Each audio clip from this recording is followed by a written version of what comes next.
Majority Report with Sam Seder. The destiny of America is always safer in the hands of the people than in the conference rooms of any elite. Sam Seder. They are unanimous in their hate for me, and I welcome their hatred. We must guard against the acquisition of unwarranted influence, whether sought or unsought, by the military-industrial complex. The Majority Report with Sam Seder. Ever get the feeling you've been cheated?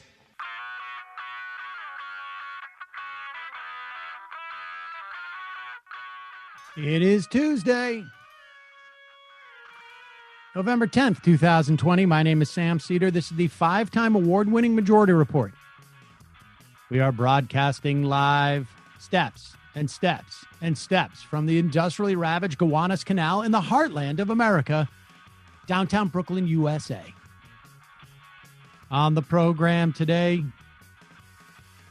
David Dayen, executive editor of the American Prospect, on Joe Biden's day one agenda. Meanwhile, Bill Barr allows baseless voter fraud probes, and a top DOJ election crime official quits in response. And surprise, Republicans fall in line with Trump's election loss denial.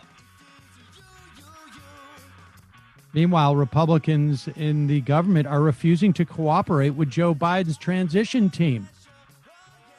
Well, I mean, it's not as if we have like some type of raging pandemic. Oh, I'm sorry, it is. The U.S. hits its seventh straight day of 100,000 plus in COVID infections. And now we are looking at over 60,000 hospitalized nationwide. And with appropriate timing, the Supreme Court of the United States is hearing oral arguments in a case brought by Republican attorney generals and the Republican in the White House to crush the Affordable Care Act. The head of House Democratic Campaign Committee resigns after the failure of the Democrats to make any gains, in fact, suffering losses in the House. Democratic factions continue to jockey for power, some pretending it's ideological. Trump fires Defense Secretary Mark Esper and replaces him with an illegal appointment. Report in the Prospect of Biden poised to name Janet Yellen Treasury Secretary and Ron Klain Chief of Staff. Meanwhile, you remember those 545 kids for whom lawyers could not find their parents? These kids were kidnapped by the U.S. government. Well, lawyers now report they can't find the parents of at least 100 more, bringing that number to over 665. And congrats, we have a new record of named storms this year at this point, as coincidentally, Donald Trump fires the scientist in charge of the U.S. Climate Assessment Report and replaces him with a denier. How many people think that Donald Trump is on top of his stuff right now to do that? Or how many people think that we have a Republican president with a Republican administration staffed by Republicans, supported by Republicans in the House, supported by Republicans in the Senate, and they all should have suffered the exact same fate as Donald Trump did in this past election? That's my attitude towards this. We will talk more about that in the coming days. Welcome, ladies and gentlemen. Thank you for joining us. I'm a little bit riled up about this. I don't know if people can tell. I don't know if that's coming across. But, today we're going to talk about, with David Dayen, about what Joe Biden can do. And this was actually a project that the American Prospect had done months ago. before there was a broad sense that there's a very good chance of the Democrats picking up the Senate. And now it becomes even more relevant now that they haven't. Now, Georgia, we could get Georgia. We could get those 2 seats. We're going to talk about Joe Manchin announcing yesterday that he wouldn't vote for expansion of the court or for the removal of the filibuster on legislation. Tomorrow, we're going to be talking to Ryan Grimm from The Intercept about this battle that's going on within the Democratic Party to address its failure to make gains in ostensibly Congress, in the House, but also in the Senate, and also, frankly, in the state houses. It's been suggested to me that it could have been worse, which I suppose is true. In 2010, we had worse losses in the state houses. This time around, we just failed. I think we just lost 1 or 2. We failed to pick up any. But 2010 was an off-year election at a time when you had a very unmotivated Democratic Party to show up in off-year elections, when you had a president who had just passed a signature piece of legislation that was broadly unpopular, a president who basically said, "Don't worry, I got this," to the House. And so the Democrats got crushed in 2010. Crushed. And so badly crushed that we still feel the reverberations, because people left essentially the Democratic politician business because they got ushered out. The Obama administration, or the Obama era, we lost 1,000. I think it is 1,000 seats across the country, down ballot from House seats. So yes, not as bad as 2010, but we can't make an apples to apples comparison there. And to the extent that we make an apples to oranges comparison, these oranges that we have, pretty rotted. And so there's a real problem. And I'm not the only person who thinks this. And AOC is also not the only person to think about this, to be articulating this. We'll talk more about it tomorrow with Ryan Grimm. And then on Thursday, may have a little bit of a debate. I also want to talk to him about what's going on with the Secretary of Defense. And of course, tomorrow is Veterans Day. But my old friend Paul Rykoff will be joining us. He's got a podcast now, Angry Americans, but I knew him back from Op Truth and back in the aughts. And he's going to come on the show. We're going to have a little debate about this, because apparently on Twitter, he was getting into it. And so we're going to have a friendly debate about it. This is not libertarian level type of stuff. But one thing I'm going to keep hammering, because the Democrats have failed to do this over the past 4 years. I mean, frankly, I don't know to what extent they failed to do it in the past, but and it was less relevant, but the Democrats have been, I have never seen any type of organization so meticulously carry out an agenda in the way that the Democrats did, in not tying Donald Trump to the Republican Party. I mean, we could just sit here all day and come up with a list of how they did not do this. And you've heard me complain about this since August of 2016.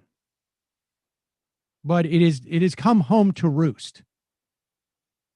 Joe Biden just, a day ago, we need to, and I understand the talk of unity to the American public. I think that's one they want to hear in terms of the pandemic.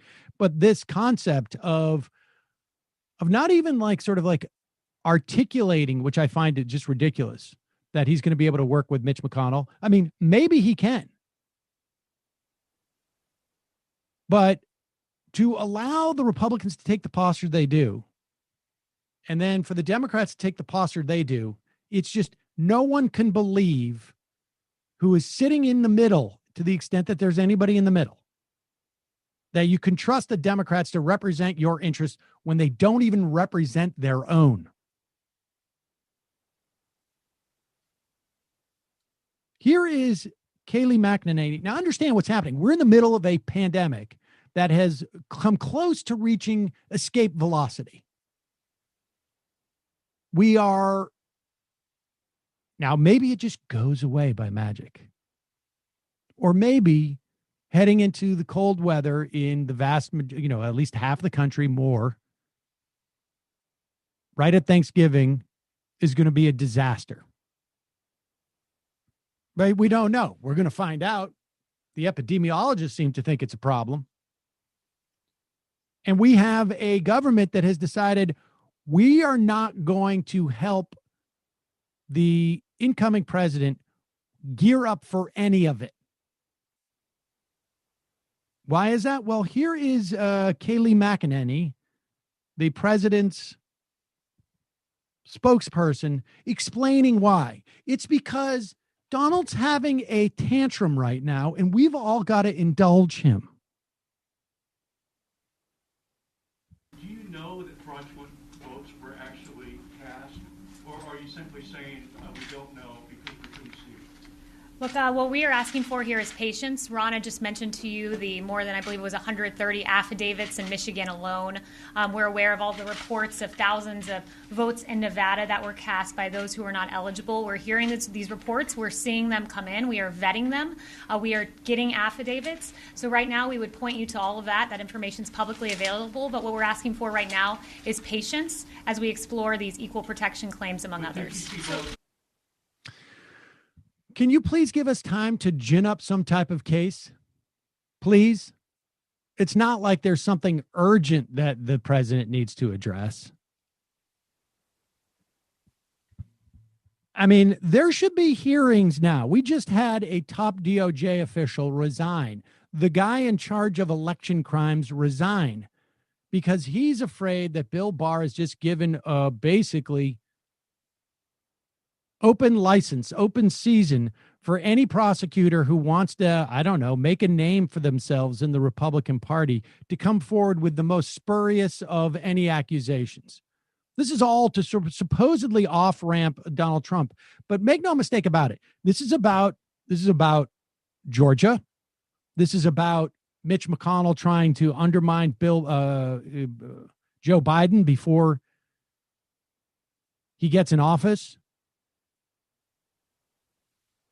And I mean, don't we control Congress? Don't we still have a large majority? Couldn't we bring Bill Barr up onto the or call him up to the House and say, we need testimony on this. Why did your top elections official resign? We don't even need Bill Barr there for this. But there doesn't seem to be any attempt by the Democratic Party to push back on all of this. It's as if they're completely powerless, as if they do not control, have subpoena power in the House. They don't have access to the airwaves. John Kasich has too much time on TV, so there's no way we can book a Democrat. Here's Mitch McConnell saying that Donald Trump is within his rights to weigh legal options. In other words, I'm not going to be this isn't hurting me in any way. So it's time. Let's talk about where we are now. According to preliminary results, voters across the nation elected and re-elected Republican senators to a degree that actually stunned prognosticators. Likewise, the American people seem to have reacted to House Democrats' radicalism and obstruction by shrinking the Speaker's majority and electing more Republicans. And then there's the presidential race. Obviously, no states have yet certified their election results. We have at least one or two states that are already on track for a recount. And I believe the president may have legal challenges underway in at least 5 states. The core principle here is not complicated.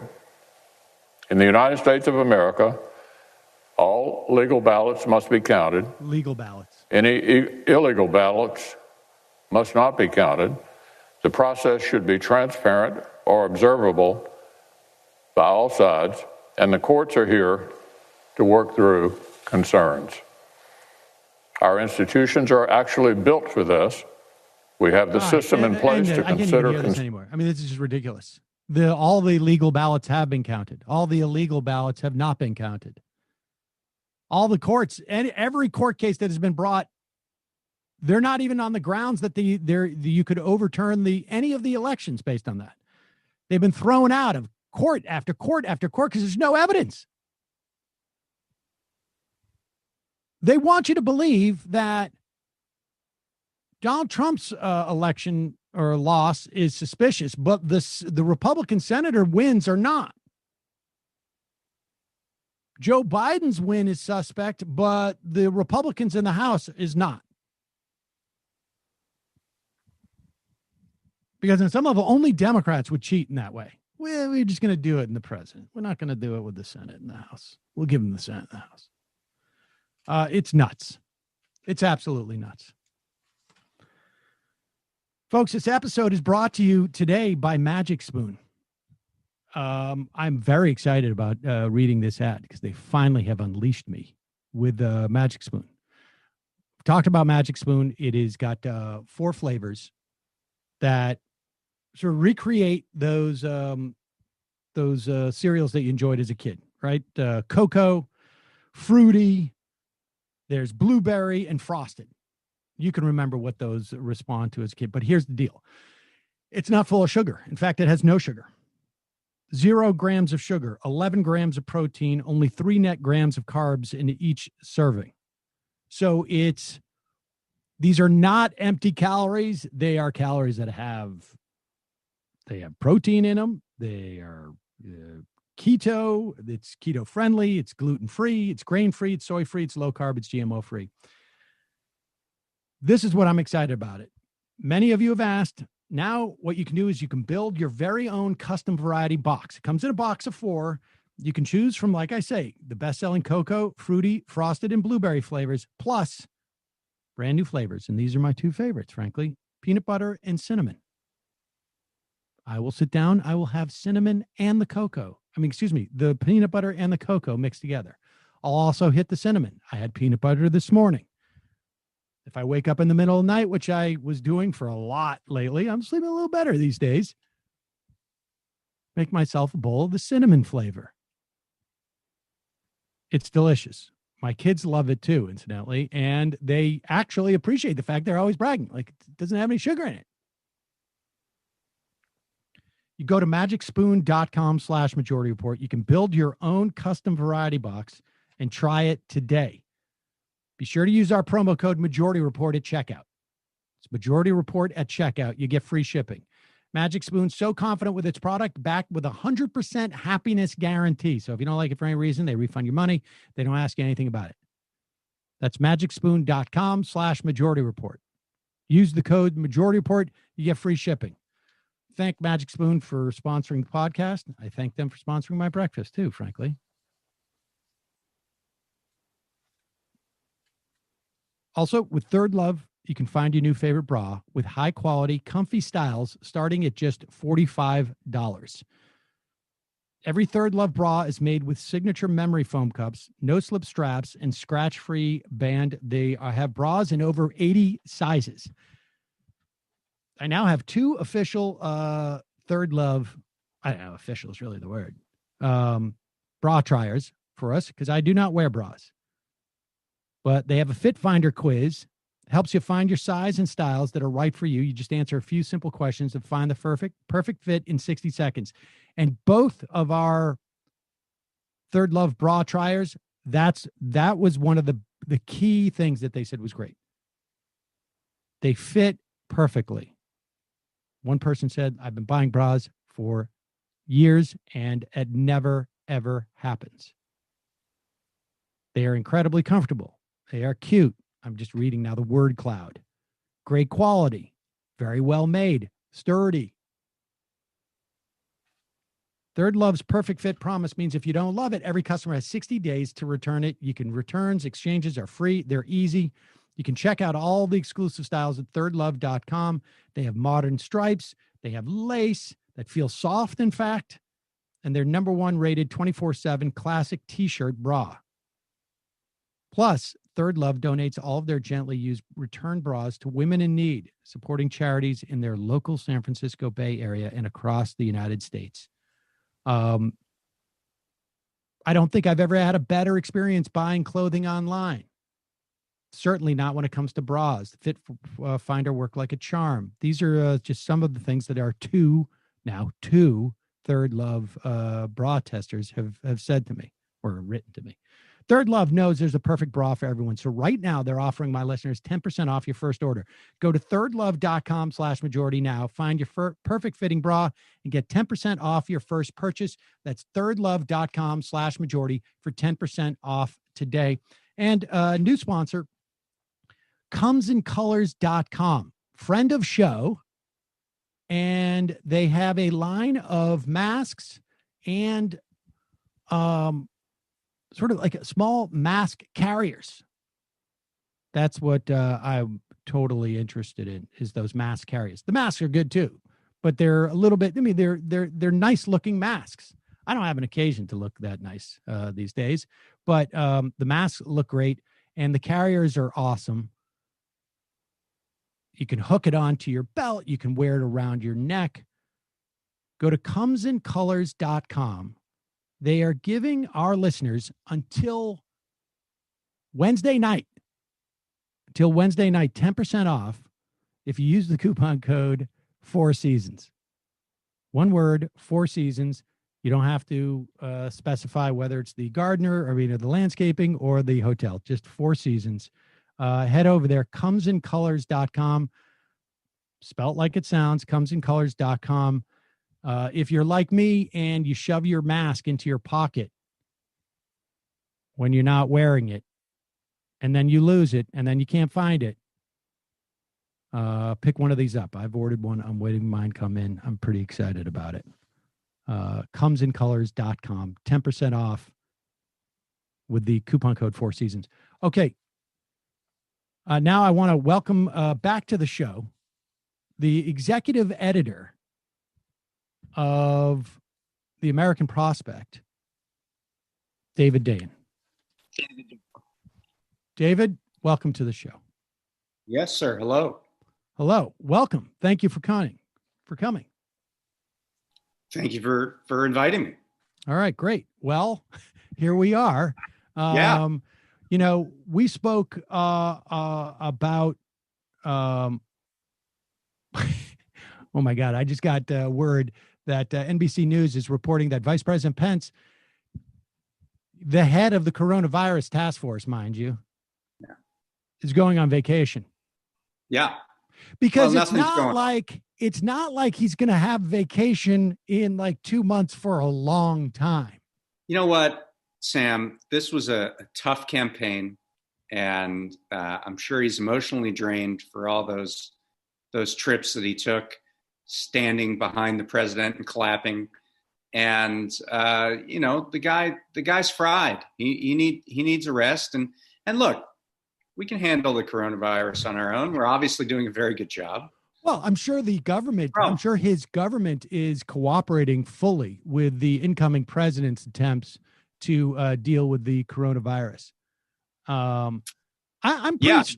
That's another crazy thing, is that the head of the General Services Administration hasn't signed the order to allow Biden to come and his transition team to communicate with their counterparts at the federal agencies to secure the funding that is there for transitions. They've essentially put a hold on the entire transition until such time as they see fit to do so. And this is something in my piece that I believe I discussed on here, The Winner of Our Discontent, talked about, we talked about how the good scenario here would be this terrible transition where Trump wouldn't cooperate whatsoever. And that's exactly what we're seeing. And we should also add the Republican Party is not cooperating. I mean, this is, this is my bailiwick these days, that we are not tying Donald Trump to the Republicans enough. That, I think, is why we saw such an anemic showing down ballot, was because there was almost an active effort by Democrats to say that Donald Trump is not a Republican. Right. He's an because yeah. we can have good Republicans can be okay. Because here's Kasich, and here's half a dozen other Republicans speaking at our convention, and so I'll vote for those good Republicans down ballot, and I'll just vote against Trump. I mean, that appears to be what happened, at least with and here we are. I would imagine we're going to hear some speculation about Mike Pence maybe not just taking a vacation, because it's a weird time to take a vacation, right? Like, it's not like, oh, I had an extra week before I leave my job in 2 months. He might, you know what? It doesn't roll over when you're not vice president anymore. So he needs to take those weeks, or else it's a use it or lose it situation. I think there's going to be speculation that this guy has, maybe he's not feeling well. It was going around in the White House. And so there is a bug going around. So yeah, there is. Anyways. But I don't. My ultimate speculation is that on January 20th, sometime around 10:30, 11 a.m., Donald Trump resigns, making Mike Pence president for about an hour, so he can do his one official act, which is pardon Donald Trump. Do you really think that's a possibility? I talked about it with experts in that piece I mentioned, the winner of our discontent, and there's absolutely nothing illegal about that. That is 100% constitutional. That absolutely is on the table. Now, when Gerald Ford pardoned Richard Nixon, he ruined his entire career. However, Mike Pence might think, if I pardon Donald Trump, I will make my career. If I have ambitions in 2024. I was the man that saved Donald Trump from the deep state and the elites. Yeah, I mean, it's hard to argue with that. All right, well, let's get to the assumption that at one point Donald Trump will leave office. Really doesn't matter if he doesn't. I mean, it would be awkward when Joe Biden comes in and is president and Trump is still sitting there and he's not president. But Trump really only does stuff in the TV room anyway. So you can kind of just give him the man cave in the White House and just Biden can just go on. I don't think they even need to eject him. He's not in the way of the government in any real sense. Before we get to that day one piece about what he can do and let's leave the sitcom idea for later, although you and I could write that up maybe. I think it's absolutely brilliant. He just stays there. 2 presidents or something like that, or something. But two and a half presidents. Nice. Do you think there's something that Democrats should be doing now about this? I mean, Joe Biden's team apparently is looking at any type of legal recourse. But do you think that that maybe the House should be like, hey, we want to just call some people in to talk about why the top election crime official in the DOJ just resigned publicly? I mean, if he thinks it's a big enough deal, maybe the Democrats should. Well, I mean, God forbid the Democrats engage in oversight. That doesn't seem to happen very much anymore. But there certainly are 71 days left in the Trump administration. And, given what we know about his proclivities and what might happen in that time period, there should be very strong oversight on the part of the House leadership. They've been out to lunch since impeachment. They've not really challenged this president and his administration in any real fundamental way, within reason. I don't want to 100% say that. I mean, the task force on the coronavirus, the select committee, has done some decent work, but they should keep going. I mean, you got to go till you hit the tape. I mean, there's still time left here. And what do you think the implications are for Georgia? I mean, I can only imagine that on some level, we've seen now Kelly Loeffler and Dave Perdue attack the Secretary of State Raffensperger, I think his name is, from Georgia, who incidentally is a Trump endorsed Republican who has that position. Right. So, and they obviously see some value in it, right? They see some electoral advantage to it. I don't know what is going on with that. I mean, they just seem like in a fit of pique that Raffensperger allowed too many black people to vote. That's kind of what it seems to me like. And I know that on the Democratic side, Ossoff and some of the others have been kind of playing up this Republicans in disarray and trying to set Republicans in Georgia against one another. I don't really know the understanding of that, and I don't know that the Senate races in Georgia will turn on whether or not there's strong oversight from the House Oversight Subcommittee or something like that. But that's not a reason to do it. I mean, the reason to do it is that we have no idea what's going on inside this administration right now. And what they might do in the back end to, enrich themselves or extract a bunch of value out, burrow officials into key agencies. Interestingly, you mentioned the quitting of the one individual. And of course, we had the firing of the defense secretary in the last 24 hours. But we also had the hiring of a new general counsel at, I believe, the National Security Agency, who's a total Trump loyalist who now gets civil service protections. So burrowing is something we saw in the Bush administration, where they would put people into these civil service protected positions and essentially have these loyalists burrowed within the government that are hard to fire.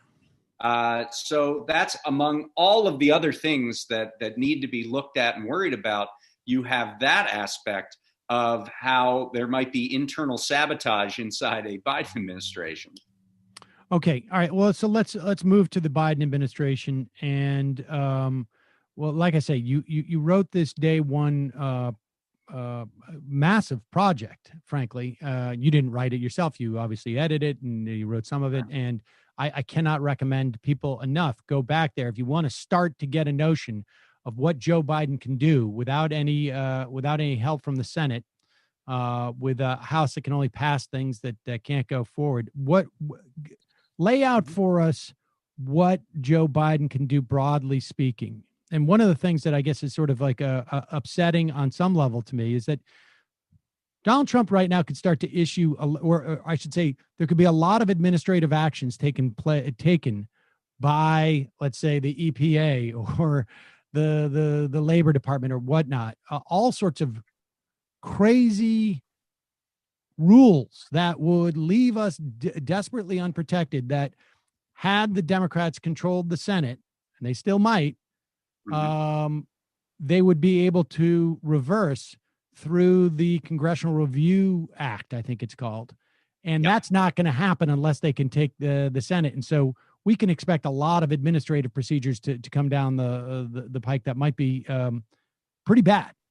Yeah, I mean, now the Trump administration has the ability to really work up until the last day, make these, sometimes they're called midnight regulations at the very end to get those in. Yes, as you mentioned, the Congressional Review Act is a way for Congress to essentially disapprove of regulations, but they have to do it in a time period. It's something like 60 legislative days after the resolution is agreed to, which means that if obviously the Senate is in Republican hands for 2 years, that statute of limitations is going to run out. Yeah, there's a strong likelihood of that. At the same time, those rules can be rewritten. What we learned in the Trump administration is that that's a pretty painstaking process in terms of you have to go through administrative procedure but you can do it, and you can hit the ground running on day one and spend the next 4 years rewriting those rules. And that's just the tip of the iceberg. I mean, the entire role of a president, if you look at the Constitution, you look at Article 2, by and large, if you go outside of the fact that they're commander-in-chief of the Army and Navy and some of the other functions that they have, negotiating treaties and things like that, the real main function of a president is to take care that the laws are faithfully executed. That's it. That's what a president is supposed to do, implement the laws. Congress passes the laws, president implements them. There are a lot of laws that have been passed that have really important powers attached to them. And a president can implement those laws. So I'm not talking about dictatorial powers on behalf of the president. I'm talking about its job description, which is implementing laws that are granted by Congress. And it turns out that if you look at that creatively and aggressively, that there are a host of laws that can be implemented in ways that really benefit the American people. So in other words, if you look at laws that have been passed over the decades, we have a bunch of toolboxes, and different presidents come in and they decide, I'm going to use these tools. I'm using the hammer and I'm using this file, but you know what? I don't have a reason for the hacksaw. I don't have a reason for, the monkey wrench, but I will be using the screwdriver. You're saying that in that toolbox, there are tools there that Joe Biden can simply pick up and use to further progressive aims. Give us, the big one that sticks out for me, and I know obviously I imagine it sticks out for you too, because you literally wrote a book on it, is antitrust. Yeah, absolutely. So, tell us about that. Yeah, sure. There are bazookas in that tool chest. You're ruining my metaphor. I know. You can't put a bazooka in a tool chest. Why not? I think maybe like you're talking like a maybe some type of compression or air hammer or something like that. Maybe. Fair enough. With respect to antitrust, the initial laws were passed in 1890. That's the Sherman Antitrust Act. And that, along with the Federal Trade Commission Act and the Clayton Antitrust Act, all of which were done, a century ago, give really significant powers to the Justice Department and the Federal Trade Commission to, prevent anti-competitive mergers from taking place, to stop the incidences of exclusive dealing, where a dominant firm says that you can use my software, but you have this exclusive contract, kind of like what Google is doing to get their browser onto mobile phones. They pay Apple $12 billion to be the default setting on iPhones, for example. That's exclusive dealing. You could ban that by statute and through by regulation through the Federal Trade Commission. You can stop non-compete agreements, which are these agreements that say if you're working at one firm in a sector, then you're not allowed to go to another firm in the sector. This is a way to depress wages, and it's become epidemic. You see it in fast food. You see it in janitorial services. Podcasts. These trade secret podcasts. Exactly. Well, I'm a free agent, but as you see from, it's completely insane. It really is a way to keep wages down because it reduces competition for labor. There are a host of things, and we had Sandeep Vaheesan from the Open Markets Institute write that piece, and he came up with 10 or 15 different things that you could do if you unleash the anti-monopoly arsenal. Go through some of these silos. I'm curious about healthcare because obviously, we're facing a health crisis in this country, among other things, because people lost their insurance. It is even the absence of COVID. We have insurance that's just far too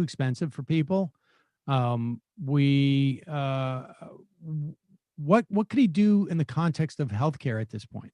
Well, there are a few things. Obviously, reversing some of the Trump administration policies on junk insurance, some of the ways that he used to get really poor insurance back into the healthcare system. That would be sort of the bare minimum. There is, and I haven't fully researched this, but I believe there is a way to, through the emergency regulations, to essentially give people who are uninsured and have coronavirus or in hard-hit areas with the coronavirus, to give them Medicare.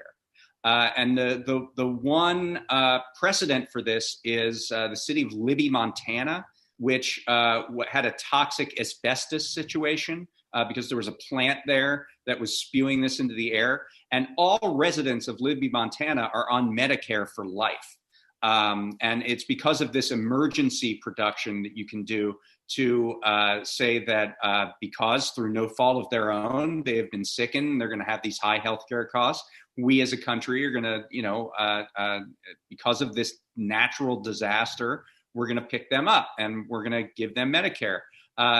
Considering the long-term effects that are at yet unknowable from coronavirus, there is a possibility to actually do that. Now, that's a very aggressive use of executive authority and executive action, but it's possible. I mean, there is precedent for it. The interesting thing about that would be it would be hugely welcomed by the insurance companies, right? I mean, if we go back to a regime, we maintain pre-existing conditions, and insurance companies are going to have to take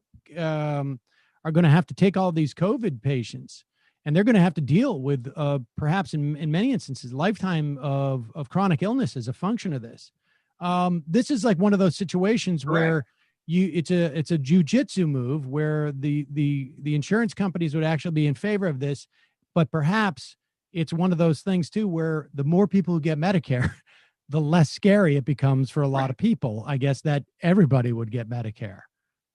Yeah, and we haven't fully written that one out, but stay tuned because we're going to be writing on that in the future.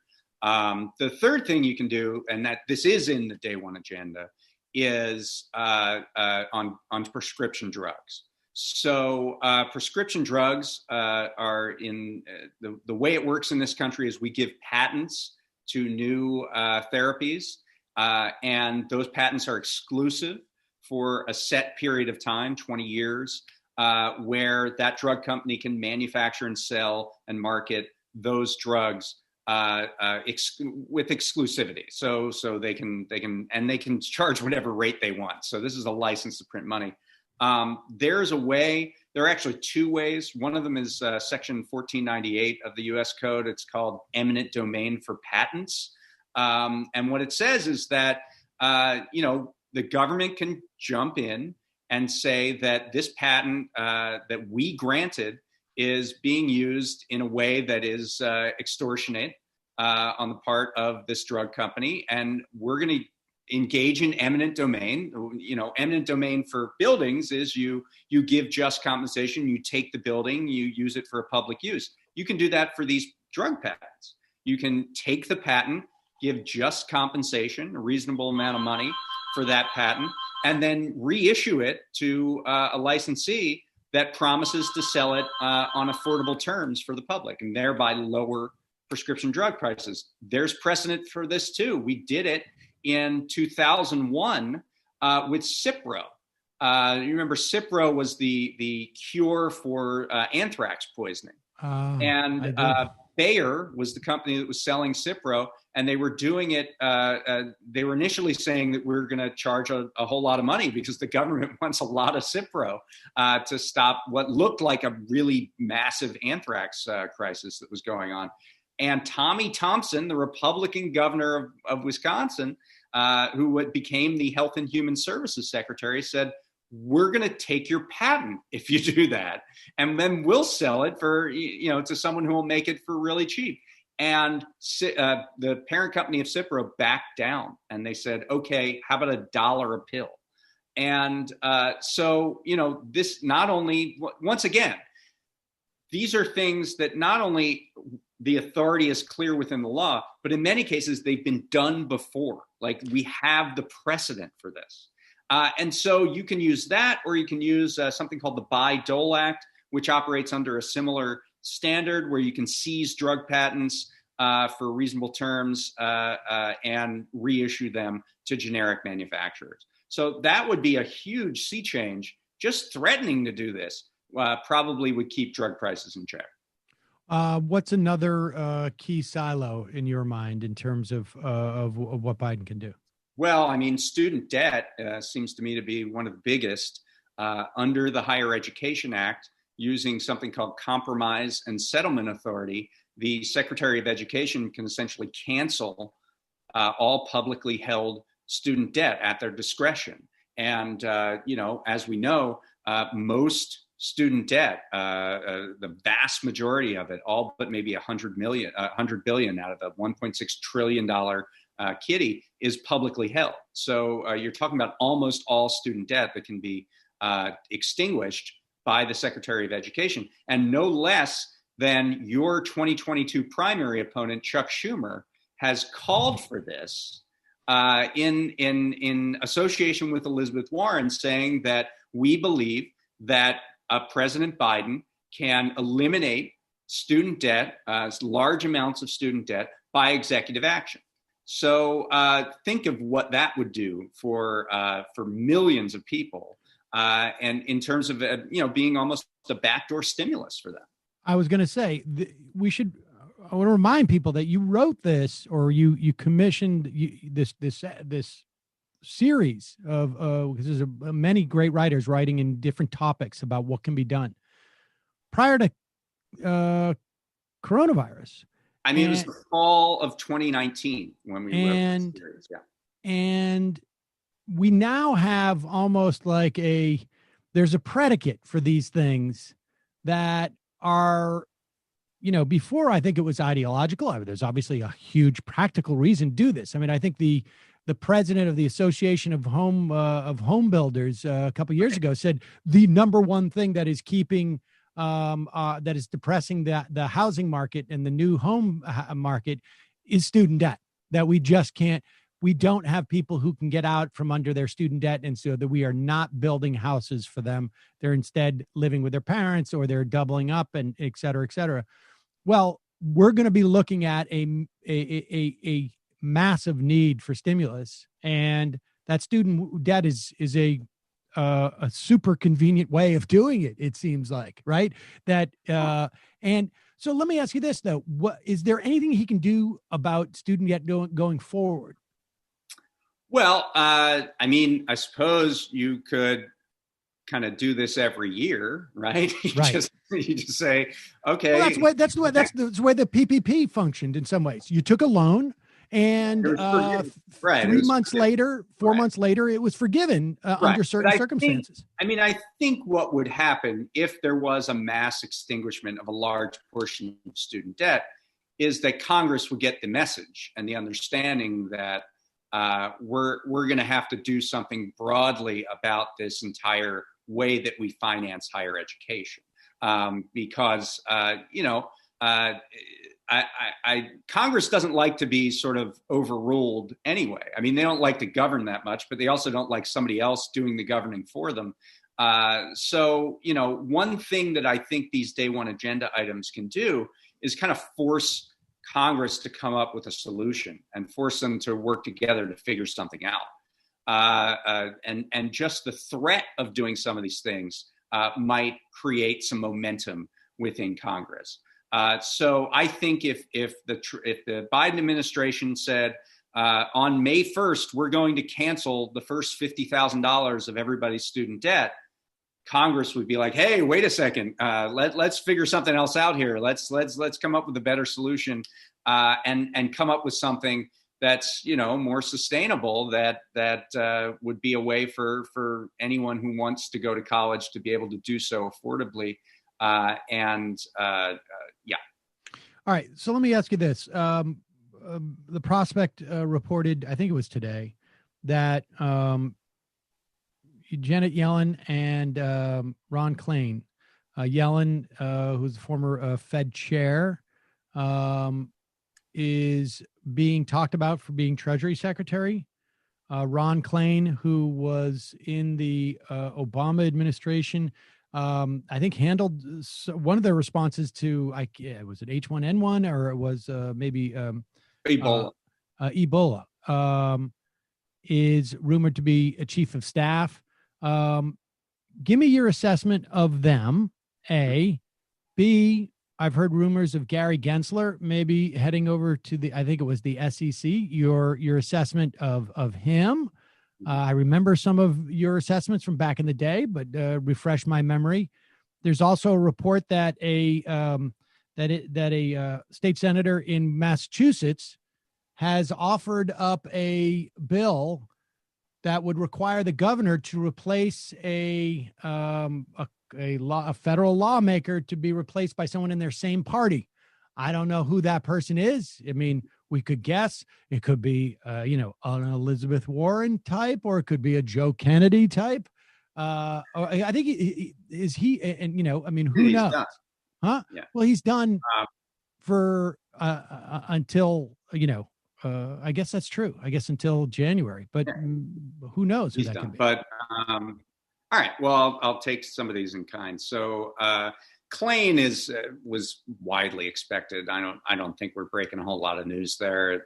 It's we just, what we heard is that this is imminent. It's probably going to happen in the next couple days. There were three people who were Biden's chief of staff in the vice president's office. There was Ron Klain.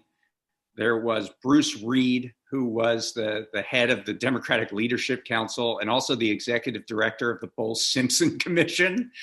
And there's Steve Ricchetti, I believe, who is a longtime aide to Biden, but also was a huge pharmaceutical lobbyist and owned his own lobbying firm. So of those three, I think Klain would be just on resume alone the superior pick. Right. And he's the one who I think progressives has coalesced around as the least worst option here. Right. He's no Rahm Emanuel. Let's put it that way. Right. And he's no Steve Ricchetti, and he's no Bruce Reed, who wrote a book with Rahm Emanuel. So Bruce Reed was literally Rahm Emanuel. On those terms, I think Klain just has more support with the full range of the party. And the fact that he has this Ebola, he was the Ebola czar in the Obama administration. He has that sort of history with pandemics, makes him a pretty appropriate choice at the beginning of a Biden administration to keep them, focused on the pandemic. As far as Yellen is concerned, this one is one that wasn't on a lot of people's short lists. By and large, the favorite was seen as Lael Brainerd, who is a Federal Reserve governor right now. She worked in the Treasury Department under Tim Geithner, and is seen as trying to sort of burnish her liberal credentials, but probably is more in the centrist vein. Yellen is, someone who, in the Larry Summers wars was someone who was picked up by the progressive left as really important, and then was brought through as the first woman to run the Federal Reserve. She would also, if she got this position, be the first woman to run the Treasury Department. There actually has never been a female Treasury Secretary, which is amazing.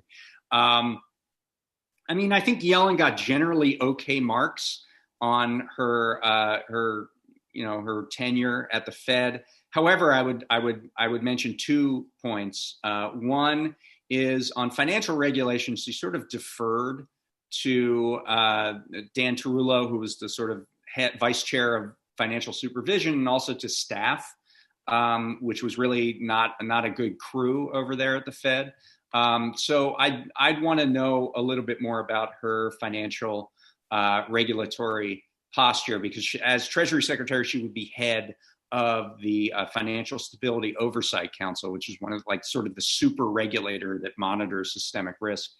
The second thing is that in 2015 and 2016, Yellen was sort of hawkish on monetary policy. She raised rates to a degree that some say caused like a mini recession and was helpful to Trump in his 2016 run.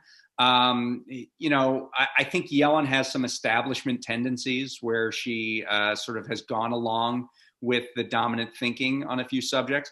It's clear that the dominant thinking right now is we need a lot more fiscal spending. Jay Powell has said that at the Fed, and I think Yellen would say the same thing. So I've seen, it was interesting when I put up the prospect has learned that she's a leading choice for this. I saw almost equal amounts of, yes, that's a great idea, great choice, and this is terrible. We're going back to the future. We're going back to, the 2015 era, and this is a horrible choice. So it was sort of a mixed reception within sort of my notifications within Twitter and that. And my contacts, but I think it would be an interesting choice, and certainly there are others out there that would not be as interesting, let's say. All right. Well, look, let's take a quick break. When we come back, I want to ask you about Gary Gensler, if what you've heard anything about that rumor, and then I just want to ask you, if we were to take the first day agenda, how does that reach Joe Biden? Does it go through cabinet positions? Does it go through staffers? Is it through transition? I want to ask you all that. We're just going to take a quick break. We'll be right back in just a sec.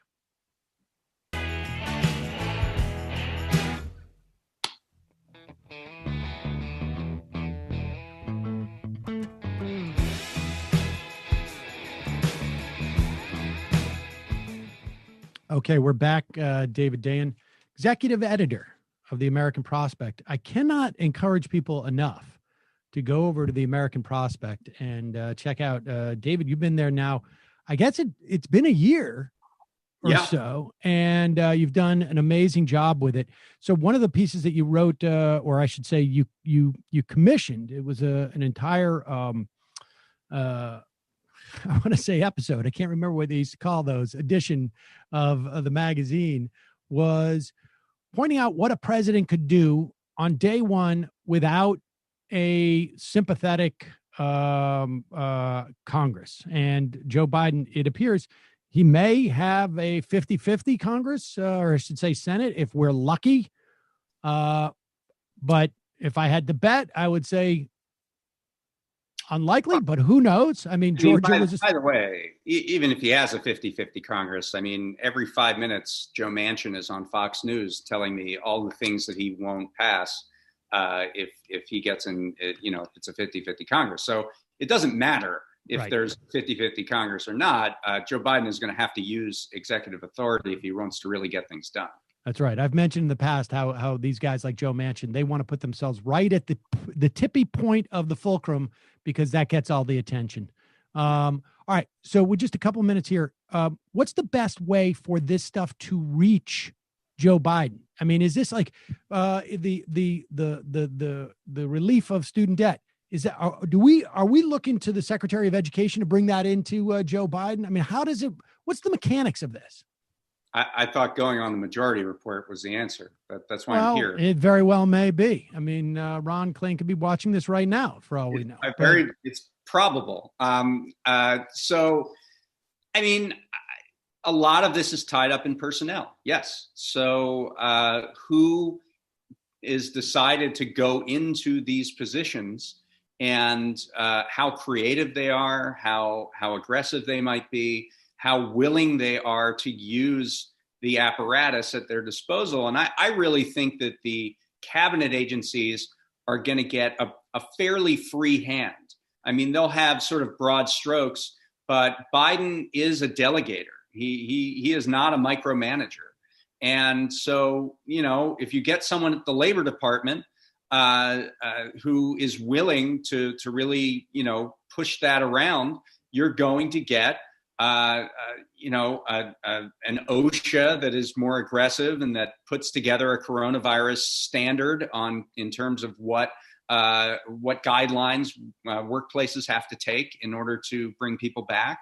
You're going to, if you get someone at this Department of Education that really cares about student debt, you're going to get really aggressive stands. And look, Biden has said that during the coronavirus, he wanted to cancel $10,000 of student debt as part of his Build Back Better plan. So it's not out of the realm of possibility. So I think that personnel is the way that you get there, that you get the people in place who really know this stuff and who know these agencies and what their abilities are.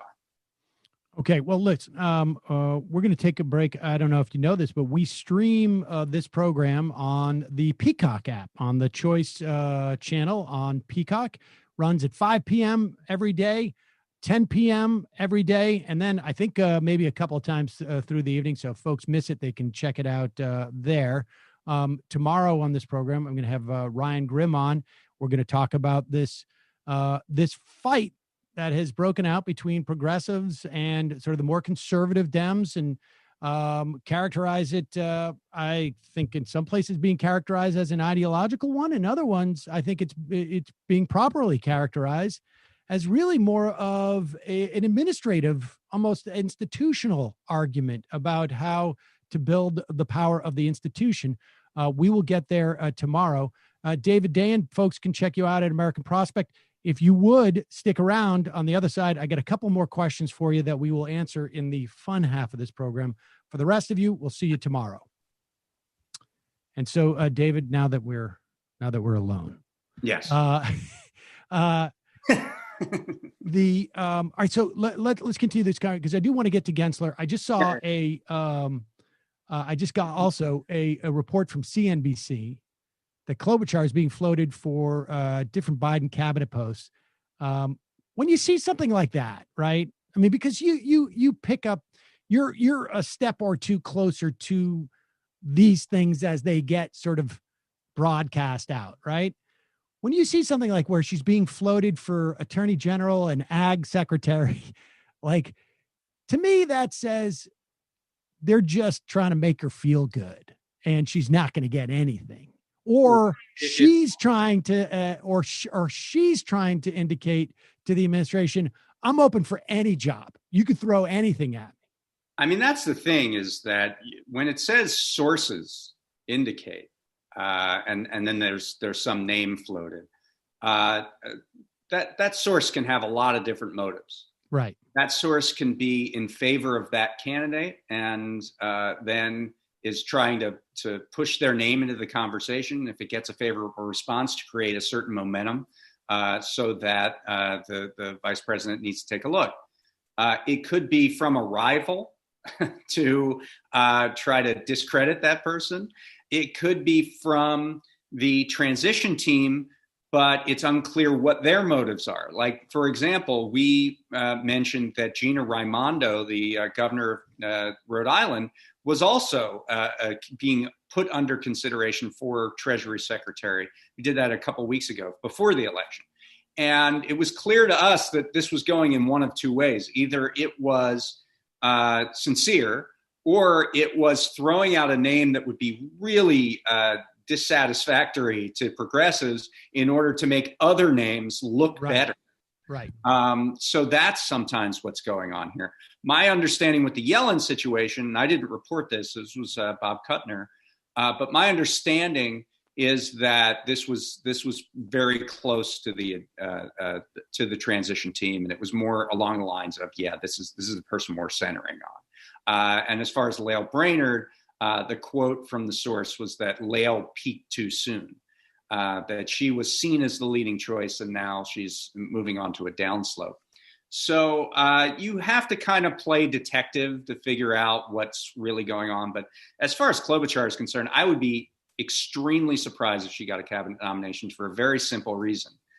Minnesota was closely contested in the last election. It was a 4 or 5 point race. A special Senate election has been something that in Democratic administrations inspires dread, fears of Martha Coakley. Yep. And this is going to be a 50-50 Senate at best. So why would you take anyone out of the Senate and risk losing that seat? Even if, there's a Democratic governor in Minnesota, obviously the appointee would be Democratic, but then you would have one more seat to defend. Maybe it's in the future. Maybe it's time we try and schedule an interview with Al Franken on this show before he becomes a tougher get. That would be an interesting return to the. It certainly would. All right. Well, Gensler, because I remember Gary Gensler, and he was, I think, under the Obama administration, head of the SEC. Was that it? No, he was the head of the Commodity Futures Trading Commission. Okay. Kind of a backwater agency, but a very important one because it covers derivatives. And he was, folks were very dubious about him. Right. But he turned out to be fairly good, if I remember correctly. Yeah. He was a Goldman Sachs expat, and people had the expectation that, like other Goldman Sachs expats, he would have Wall Street's back. And he really didn't. He was very aggressive. Turned out he was the exception that proves the rule. And he attempted to get a bigger position in the second term of Obama. And I think not only the expectation among the public was that he would be bad, and good for Wall Street. But I think there was the expectation in the Obama administration that he would be good for Wall Street. And so in the second term, they were like, no, we don't want you this time. We're freezing you out. And he left. Gensler then became Hillary Clinton's finance chair in 2016. And he was often brought out to be sort of to sort of show to the liberals that Hillary was, on the right path. And now what's being said is that he's joining the transition to talk about financial issues. So in terms of what that means in terms of him personally, I'm not sure. Okay. Certainly SEC is possible or somewhere else, but it's a good sign that someone who was rejected by the Obama administration in the second term is now being brought inside the tent in a Biden administration. Broadly speaking, and I think AOC spoke about this in an interview the other day, saying like the next 2 months are going to be the most important 2 months of the Biden administration in many respects, because we're going to see who's in there. And I know that you are one of those people who have also been sort of, for years. And I think many people who went through and watched the financial crisis and sort of the follow-up to the financial crisis sort of adopted this understanding of government, how personnel is policy. And but that is, from people like myself and people listening to the show, that is sort of super frustrating in some way, because we don't have we don't have a mechanism. It's not like we can write 3 million emails to the FCC and get net neutrality, or who would we write? And on some level, it's really just almost like a cascading of having people who are one concentric circle closer to the power, pushing another person closer to the concentric circle, et cetera, et cetera. To have a representative from the left say, this is really important, like putting pressure on the existence of this process is really important, is actually helpful in many respects, right? Yeah, it is difficult to influence these insider fights. And that's true across the board. The control, the timing of those fights is set by the insiders. Literally just today, Chuck Schumer was elected minority leader of the Senate, days after the election. There was no time to organize any kind of response around that. The expectation is that Nancy Pelosi will call a very quick election for the next speaker.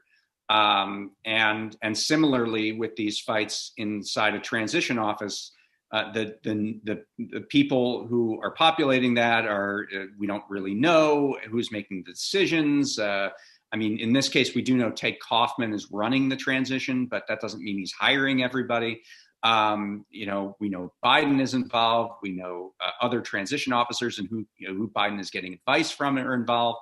And it's an insider fight. And how do you on the outside affect that? Well, one way is by reacting to these trial balloons. I mean, when you see names leaked out, it's meant, obviously, as we talked about, it depends on who leaked them, but It's intended to provoke a response. I mean, that's the whole reason they're getting out, is that the opinion is being gauged of what happens among the public as a reaction to that. And a favorable reaction gives a better chance of that person getting in, or in terms of it, of reaction too can also help that person. Exactly. And so I was going to say, yeah, if there's no reaction, then they see a green light. So, in our designated role in this game, I guess my role is to say, here's who we're hearing. And the public's role is to say up or down. To fill your comment section with like, that person sucks, or tweet it out. I mean, this is the thing that I think, people are suspect of, and I can understand people should be jaded about it, and to a certain extent, it doesn't always work. I mean, we had millions of people on the street during the lead up to the Iraq War, and George W. Bush was like, "I'm not going to let a focus group, tell me what to do." Right. But there's a greater sensitivity that Joe Biden's team has to what commenters in the American Prospect comment section. I mean, honestly, like I'm not saying that I'm not doing this to build up your comment section. Well, we don't actually have one, so you can't. It's impossible. All right. Well, Facebook, wherever it is, you should add that for the transition, anyways. But I mean that does have an impact. It does, and there are examples of this, like Larry Summers. They initially tried to make him Treasury Secretary in the Obama administration. There was a really strong pushback, and that didn't happen. And then they tried to make him Federal Reserve Chair, and there was a really strong pushback, and that didn't happen. And that's when Janet Yellen got the Federal Reserve Chair. So there are examples of this kind of working, and this game that's played with trial balloons actually leading to that person getting, deep six. It doesn't always work, and it's frustrating, and you don't know when you've had impact necessarily or not. And that's what makes it difficult and what makes it, really, really tough. But I don't see another option. Like I don't see another way to influence this. I'm not in the room, and so the public isn't in the room. So the public's way to the only thing they have is their voice. Well, the other option is to just say it's all fixed and then go vote for Alex Jones or Howie Hawkins or something. Go to brunch. I mean, or you just say screw it and I go to brunch. I mean, on some level, I have to say, those responses are, it's the horseshoe. You can go around to like, this whole system is so corrupt that we're not going to deal with it. I'm going to go, I'm going to form a third party to take over the presidency. That's, ostensibly going to happen next month. Or you could just go to brunch and the impact will be more or less the same. And so, all right. So let me just lastly ask you about this, about Kaufman, because Kaufman was Biden's chief of staff when he was a senator. When Biden got picked for VP, Kaufman ended up being like an interim senator. And I remember him during that time being extraordinary. Like there was one or two things that he had done that I was like, wait a second, this is like that, what was that movie with, Bulworth. This is like this guy was like Bulworth. Like, I mean, it's like, does he have a brain tumor? What's going on? Like, he's just like, he got into the Senate for like 16 months or something. and was pushing hard on like the most progressive of agendas. And then the next time, and then he goes away because he gets replaced in a, you know, and I think it was Chris Coons maybe who replaced him, which is talk about falling off a cliff.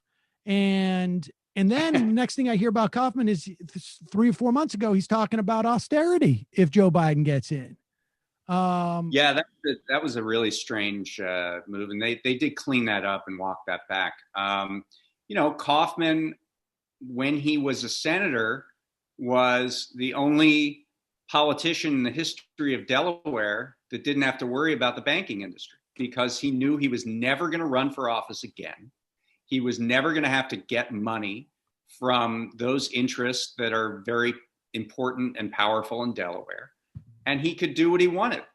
And, you know, there's a great book called The Payoff by Jeff Connaughton. And Jeff Connaughton was Ted Kaufman's chief of staff. Yes. And, you know, one part of that book, Connaughton and Kaufman sit down. They say, we got 16 months or however many months.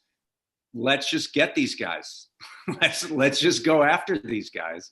And that's exactly what they did. And it becomes disillusioning to Connaughton that they weren't able to make more progress than they were. Kaufman has always sort of had a foot inside and a foot outside. He's been a loyalist to Biden forever.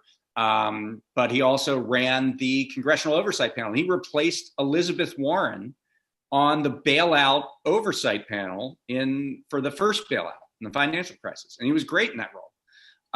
He has always been someone who has, you know, had an ideology that seems to be much to the left of Biden, particularly on these financial issues, but also another foot inside Biden world. And so he's we call that a parvenu. Oh, well, there you go. A parvenu.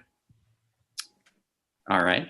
I didn't mean to slow your roll. Well, all right. So I mean, that's his profile. I mean, it occurs to me that maybe what we should do is impose term limits on senators, but do it randomly. Yeah. Like we just have like, you know, every year. You're done. Every year on like February 5th, they do like one of those poppers. Yeah. And it's just like 4 names come up. You got 16 months. Boom. That's it. Can't get involved in politics again. That's it. Right.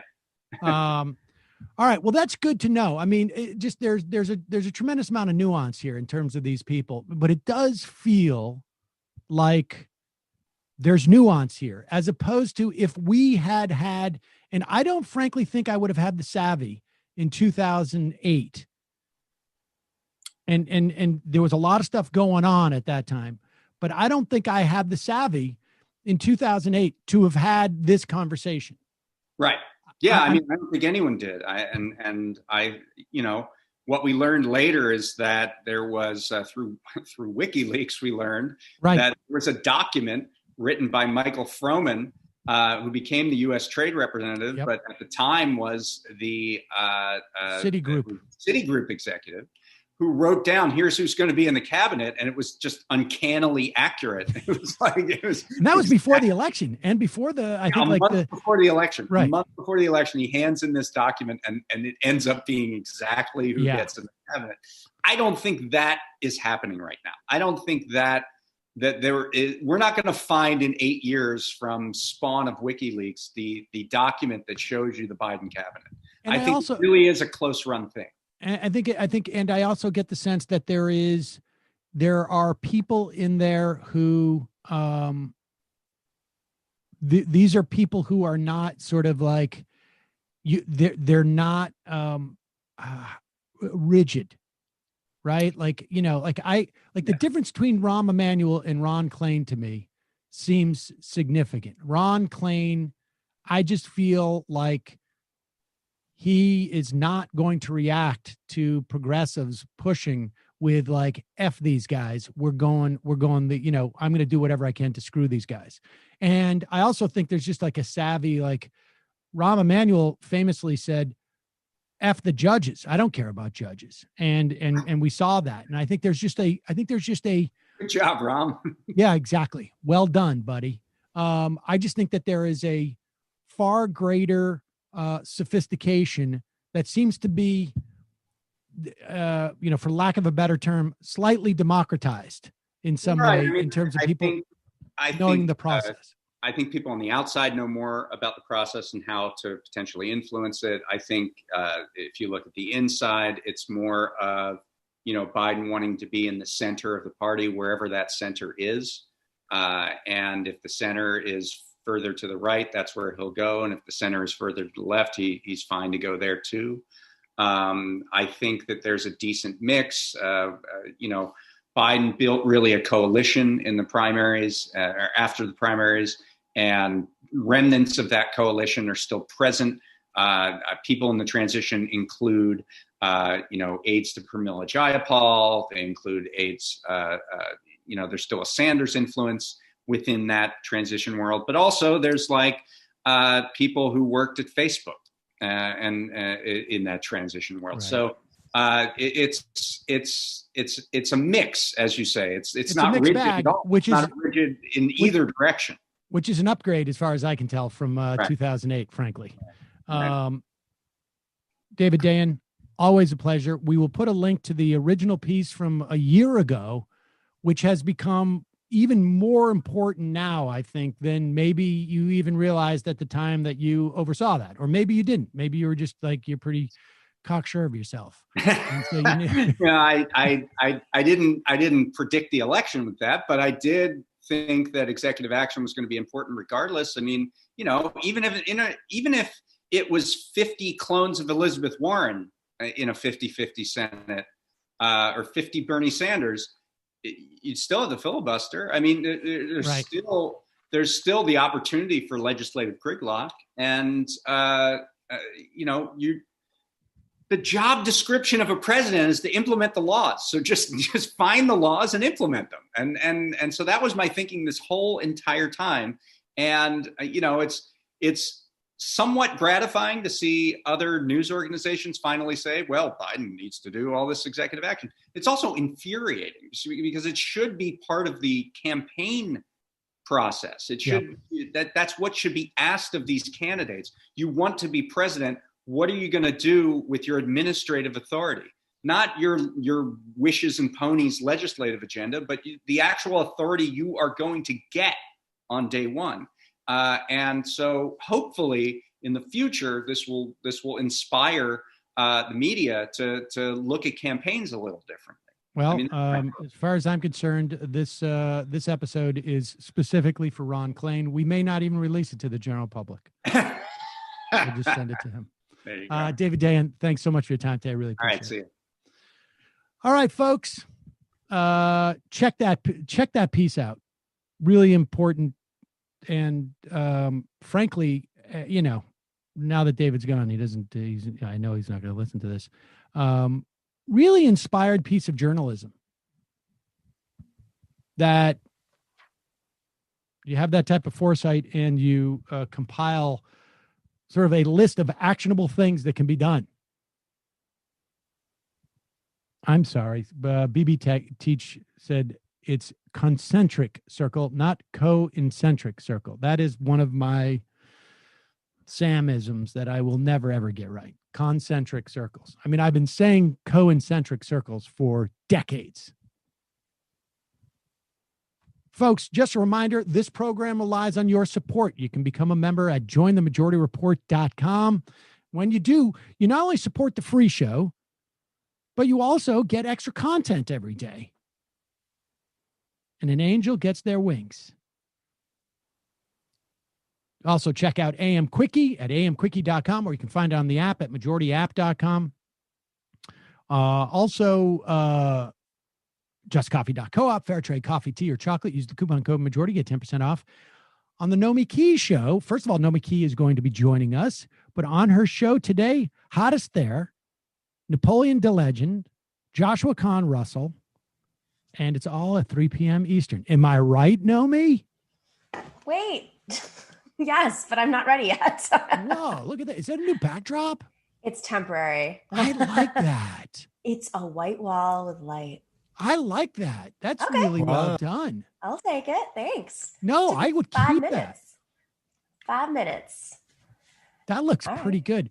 So that's at 3 p.m., right? Hottest there and Napoleon de Legend and You Josh got it. McCon Russell. And Josh McCon Russell. We're talking coups, and we're talking about Hadass's new book about the People's Guide to Capitalism, which we're really going to need to understand, I think, in a way we never did under the Biden administration. So Excellent. Well, Emma's going to join us for the fun half. Here she is. There I am. Literally right on cue. I like your background a lot. What is that? It was $40. It's just some lights, the same lights I had already. No, worth $40,000 worth of lighting equipment. That's pretty impressive. You look like you're in heaven or like a Claire's or something like that. I was going to say. Or a Claire's like jewelry store. Yeah, where I got my ears pierced. Come on. Also heaven. Matt, what's on TMBS tonight? Yeah, we're going to have Gene on, and we're going to basically do a defend the left in Congress sort of from the centrist attacks night. And then we're also going to play some clips of Schadenfreude about, different people coping with the apparently going to be drawn out loss of Donald Trump. So we'll be, having some fun and also maybe updating people on the attempted coup. We'll see how the news goes tonight. But that's tonight, Michael Brooks Show YouTube page. All right, we will head into the fun half in, let's say, 1 second. Let's make that like 3 seconds. And for it. All right, folks, 646-257-3920. See you in the fun half. Are you ready?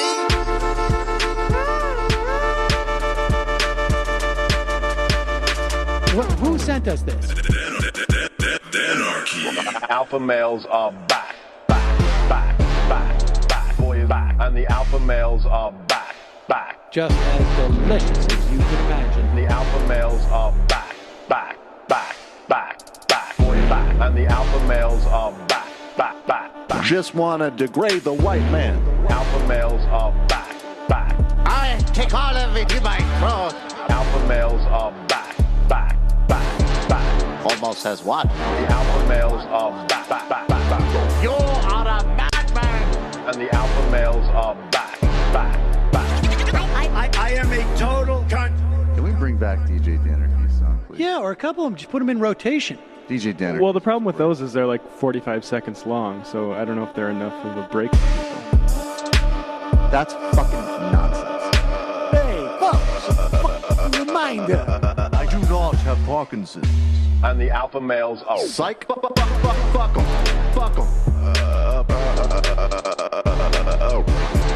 Almost says what? What?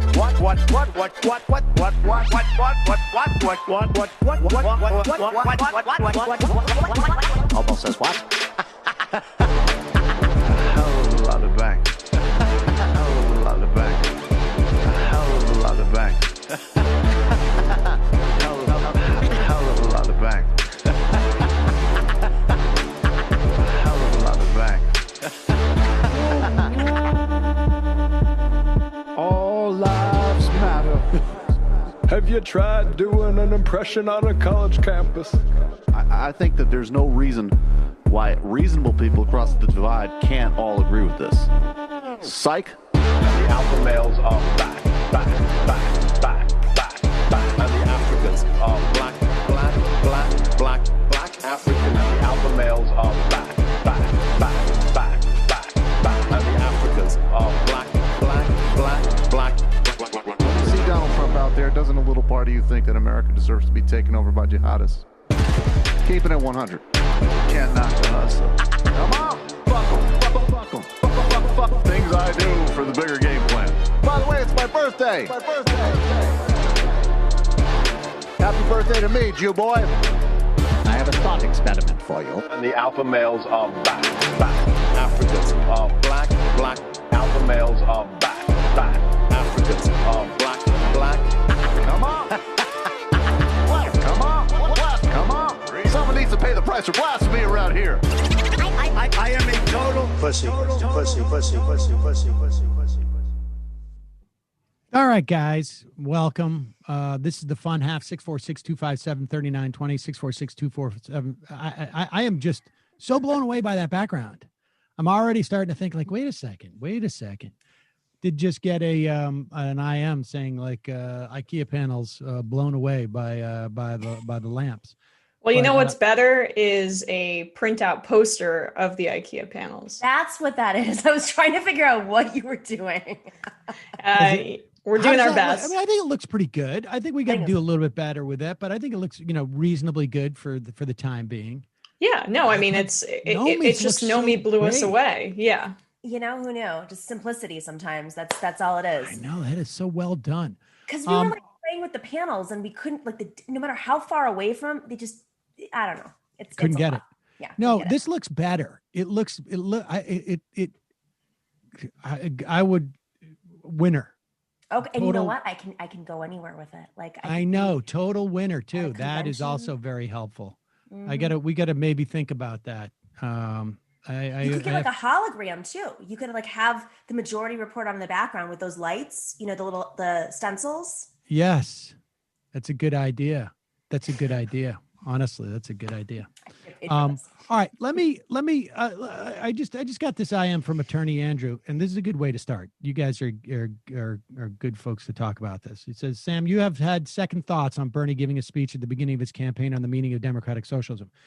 Let me just correct you. It's not second thoughts. In real time, I thought that was a waste of cachet and of energy, but nevertheless, you said it was unnecessary and that if pressed, he should say something like, if a blank thing is socialist, then call me a socialist.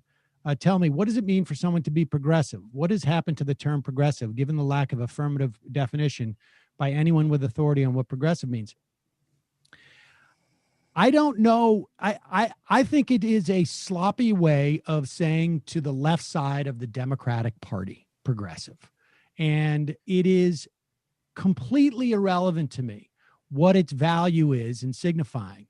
If, for instance, you talk about the Progressive Caucus, it is, anybody can sign up to be the Progressive Caucus. I think the Progressive Caucus should impose specific benchmarks on what policies you support to be a member. Like, there's some membership requirements. It's not just you write a $4,000 check. It is, you got to support Medicare for all or whatever it is they decide it is, so that we have a sense of it.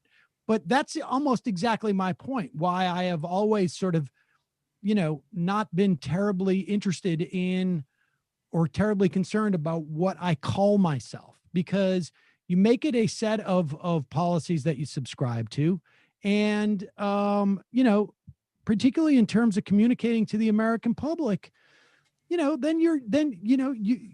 the fact that you've adopted a term that may or may not, because there's a lot of refutation, like, there's a lot of people say, well, Bernie's not really a socialist, or he's a social democrat, or he's this. There is no term that you're going to get that everybody's going to agree with it anyways. So all you're doing is giving people an opportunity to take a shot at you. And I'm talking about in politics. Well, Sam, just quickly though, like he'd identified himself as that in the past, right? So I would imagine that the strategy was, let's get out in front of it, explain it to people so that it's digestible, because he was going to be called a socialist, communist, whatever. But I agree with you about the Progressive Caucus. What are there, like 100 members around, and it's the biggest tent ever and half of them don't belong? But I think you're right. They were trying to get out ahead of this, but I'm saying that was silly, because somebody could come in and say, you're a socialist. And he could say, if a socialist means that I want healthcare for everybody, fine. Call me what you want. Yeah. Call me a socialist. Call me a Trotskyite. Call me, it doesn't matter. If a socialist means that I want everybody to have a good paying job so that they're not, or that I want to make sure that everybody has a place to live, or that everybody has something to eat, then fine. You can call me a socialist. You call me a Reaganite. I don't care what you call me. Mm-hmm. That's what I want to happen. And that's the way I think you should have handled it. I actually, and I said this at the time as you did, it was tough to say things publicly criticizing the campaign because we were supportive of the campaign, but it just reeked of political naivete. You're running for president, and it's about you have to expand your base. And the second you start attaching labels, which up until that point have been seen in America as extremist, even though we all know he doesn't stand for anything extremist, it's very, very much, his policies are very much in the line of a New Deal Democrat, right? It's about expanding your base.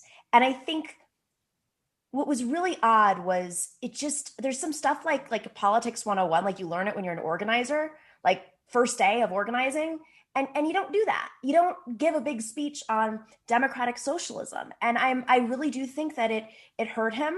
I know it's really I wouldn't give a speech on any concept identity as a president. I don't care if it's like I'm a neoliberal, and neoliberals believe That's right. Like, why are you expending your political capital? That's right. On trying to educate people about a term that is completely irrelevant. Like whether he runs and wins and he's called himself a democratic socialist or not is completely irrelevant to what he's going to be able to do or not do or this and that. And that's the only reason why. But I think it wasn't his brand either. Sorry, Emma. No, it's okay. It's the 3-person weave. It's tough. But I think just the thing that stuck out to me about that point also was when he doubled, tripled, quadrupled down on the Castro thing. That was something also, I think, was indicative of some of the weaknesses that we're discussing here, where you could display some political savvy in order to pander. You don't need to pander to the degree that Joe Biden or Pete Buttigieg panders, right? But you could display some of that political savvy in campaigning as opposed to, quadrupling down on what you're labeled as. But I also, what was really strange about it to me was it didn't even seem like Bernie. Like, I don't know Bernie in 2016 as being somebody who slapped a label on himself. And, if he was asked, he would refer to it, but he wouldn't go out there and champion it. It seemed like it was very forced. To me, Bernie was always about the ideas. The ideas were what made him, appeal to somebody in a red state, appeal to somebody who may have voted for Reagan, appeal to Rust Belt voters, all the voters that he needed to build in this coalition, older voters, younger voters, a multi-generational, multiracial coalition. You do that by speaking about ideas that appeal to more people. And it just, I don't know, I didn't feel like it was him. I feel like a lot of the 2020 campaign wasn't his voice. And we were all very involved in 2016. I would love to match up speeches between the two. Yeah, I'm not sure about that last part about that speech not being him, but I'm not sure about that. But I think it's who his identity is. But I don't think it was him. I don't think my sense is not that there was people in the campaign saying you should go out, and I don't think, but I could be wrong. But Emma, your point about the Castro thing is like you don't have to win every argument. Yeah, I said it at the time, and I got flack for it too. But of course, it's just God forbid it's question anything on the left, right? That's it. It would be really interesting, maybe in your second term. In the 7th year of your second term, you're like, you know what? I think we should revisit the question of Castro.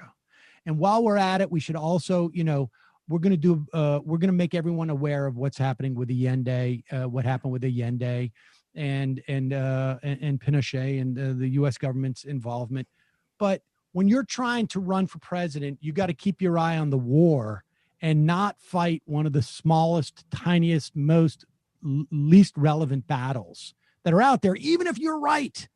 Even if you're right about that, which I think he was, it's like, keep your eyes on the prize, as it were. Right. I think there's value in understanding what you should not budge on and what you should massage. That it seemed to be lacking in the campaign. Mike Pompeo just went out there. Now, Mike Pompeo, he's a lunatic. The guy's a lunatic. Wait, on a scale of Trump lunatics, can we set up a spectrum here? Like, how is he Sebastian Gorka lunatic? I think he's like an 8, and then you got Bill Burr at 9, and then Gorka's like a 10 along with Trump, would you say? I think so. Let's Bill Barr. Not Bill Burr, the comedian. But Pompeo is also a lunatic, not just in like a conspiracy theory way, but also in a theocrat way. he does not get the credit that I think he deserves for being one of these fundamentalists who would impose a theocratic regime in this country if he could. I mean, Mike Pence has largely escaped. I mean, he's spoken about these ways, but I don't think people know the depth of his sort of theocratic impulses. And frankly, and I didn't say this on the other half of the show because, I didn't want to get anybody's, too uptight. But Mike Pence taking a vacation now, I'm sorry, that's very odd. That is very odd. But let's first talk about this Mike Pompeo thing. Here's Mike Pompeo. This guy, I mean, I would like to lock him up right now. There will be a smooth transition to a second Trump administration. Right? We're ready. The world is watching what's taking place here. We're going to count all the votes. When the process is complete, there'll be electors selected. There's a process. The Constitution lays it out pretty clearly. The world should have every confidence that the transition necessary to make sure that the State Department is functional today, successful today, and successful with the president who's in office on January 20th, mid-afternoon, will also be successful. I went through a transition on the front, and I've been on the other side of this. I'm very confident that we will do all the things that are necessary to make sure that the government, the United States government, will continue to perform its national security function as we go forward. Now, here's what I can't understand, okay?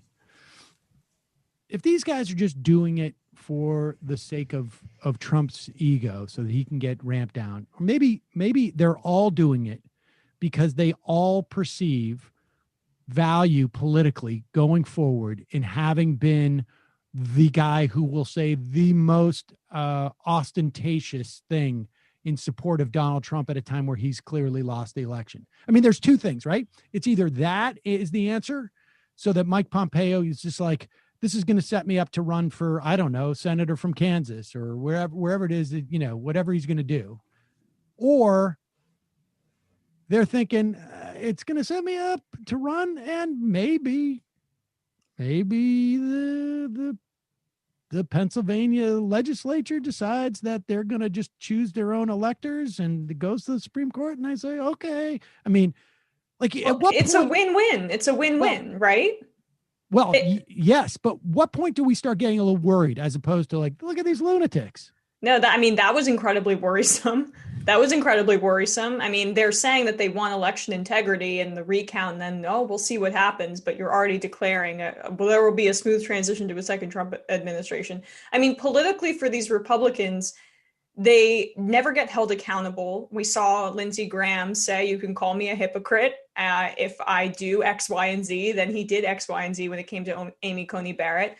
He cruised to re-election, even though his campaign... He was hugged by Dianne Feinstein. Exactly. The Democrats don't hold him accountable, but certainly Republican voters don't hold Republicans accountable, except recently, because there's this schism between the cultural identity of Trump supporters and the establishment wing of the Republican Party. But I think that's even overplayed because they're all going to walk in lockstep, as we're seeing here. Like, you need to be on the right emotional side of Trump supporters if you want a future in the current Republican Party. And that's the calculation that we're seeing. And if they're wrong, no one's going to hold them accountable. So why not just pretend like Trump won the election?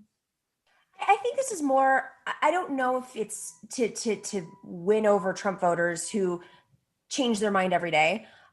As you said, like they flip their perspective as it is about the Senate. I think that, once McConnell made this about the Senate, I think he's bartering with Mitch McConnell. I don't think he's bartering with Trump voters. I think he's like, all right, this is what the team's doing. We're doing it this way. But then with Lindsey Graham, I think another side of this that we have to keep in mind is Lindsey Graham ran a Republican machine in his state. And if you run a Republican machine in your state, which strangely enough, not a lot of states do, then you're able to do whatever you want. And that's the problem with the Democrats, of course, is that they don't run a machine anywhere. And so they, can't do whatever they want. Cuomo does whatever he wants. He gets away with it. He wins landslide elections because he runs a machine. So, as I keep hitting my microphone. So I think I don't think this has anything to do with Trump. I don't even think it has to do with Trump voters. I think it has to do with, as Sam said, his future, and really just going lockstep with Mitch McConnell. That Pompeo's going lockstep with Mitch McConnell. Yes. What's the value of Pompeo doing it with McConnell? Just a future. I mean, if this is about a future for him, I mean, this isn't like when Nixon's men started to abandon him, because these are folks who want a political future. And if we didn't have a Senate race, 2 Senate races in Georgia, then maybe they would be distancing themselves from Trump. But I don't know. I mean, why would they distance themselves from Trump? I mean, why wouldn't the incentive still be there? I mean, in other words, it is personally, if you are a Republican, you need to be seen as being pro-Trump. He gained support in the Republican. He gained support in the Republican Party. I mean, I think he still has the heart of Republican voters and will for a very long time. I don't see, like, I watched SNL and they talked about, oh, we'll never have to hear from him again, or we don't have to hear from him again, was the joke, right? On that Colin Jost said. And I'm like, actually, we do have to listen to him. Got some bad news. Yeah, sorry. Yeah. He's starting a PAC. He's starting a PAC that ostensibly is to keep his hold over the GOP. I mean, what that sounds like to me is really just sort of like, it's just another way to cipher money out. But he's going to go around and he's going to do what Sarah Palin did for at least a couple of years. And he's even better at it than she was. Way better. It's a whole grift. It's unbelievable. These emails that the Trump campaign is sending out to their supporters, help us with the legal battle. Can you chip in here? Can you chip in there? I mean, and then in fine print beneath it, you see 60% of this money goes to paying off the debts from the election. Yeah, exactly. So, I mean this is the grift is going to continue, and he's good at it. He's good at Trump grifting. He goes out on the road for 2 years. He can offload the responsibility for a meth addiction to his kids. And so he doesn't have to deal with that. Right. I'm going to stand by this. I don't think it has anything to do with Trump. I think this has to do with there's an election in January, and they need to keep that excitement, and they need to keep the coalition together for that election. They need to keep the money flowing for that election, and they're going to do whatever it takes. And if there weren't an election, I think they would distance themselves, as they were last week, basically, and then just move on, because Republican minds have short memories. They just do whatever the moment says, whatever's opportunistic at that moment, they will do. This is always fun. I don't know how it is that we see this clip of Sandra Smith and Nomi, you used to hang out at that place. Yeah, Sandra Smith and I are like besties. We've brunch together. Is that right? No. Oh, well, how did this? I'm curious as to how this happened. Here it is. Now, Sandra Smith is going to be in a big window in the video, but she's actually not on camera. This must be, I feel like this is one of those things where somebody intercepted the feed coming from, New York to LA or something. And they, this is not the feed that goes out to air. This is the internal feed. And they're switching, in the control room. And someone may have had one of those big dishes that sometimes gets the feed that is being sent from New York to LA as they broadcast this stuff, because we see Sandra Smith actually off camera, theoretically. Over whoever is decided to be the president. Remember, just because CNN says, or even Fox News says that somebody's president, doesn't make them president.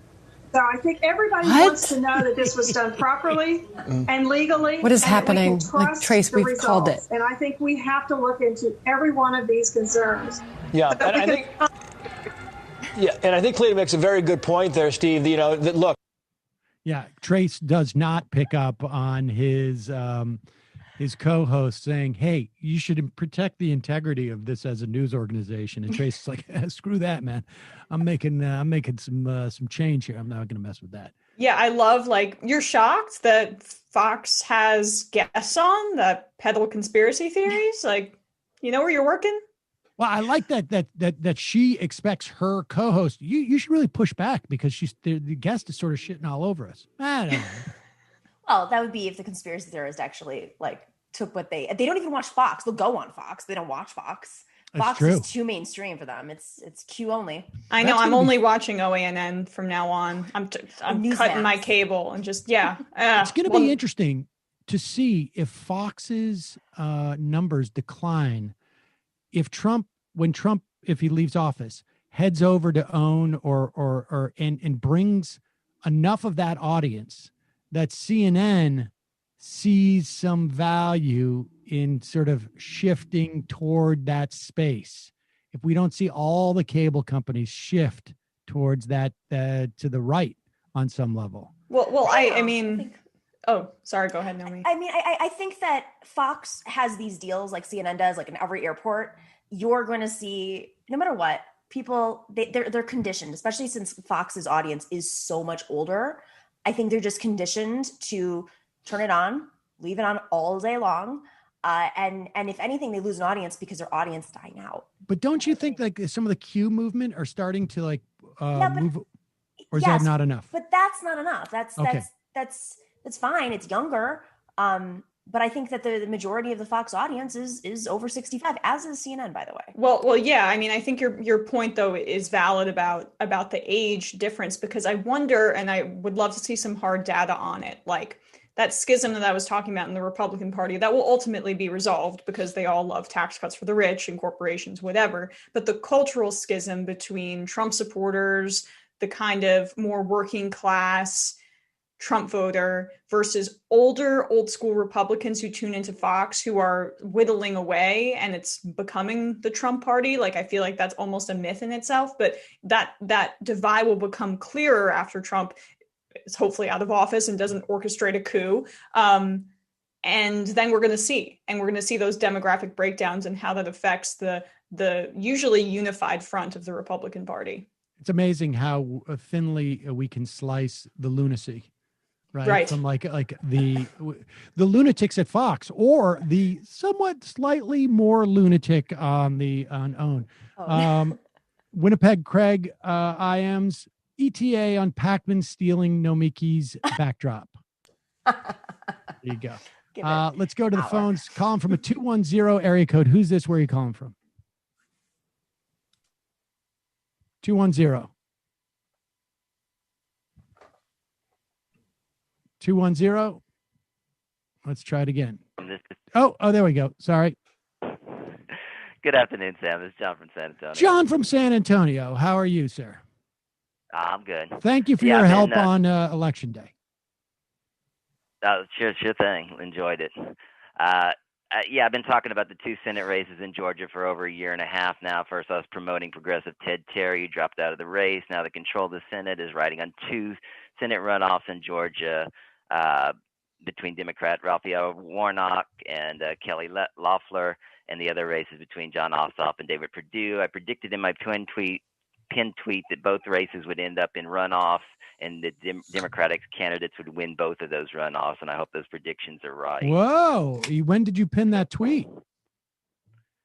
Before the votes started coming in, but wasn't so great on the other three picks that I got wrong in the Senate and two in the presidency. So I can see why you pinned that one then. Terrible in the House, absolutely horrible. I mean, what happened, John?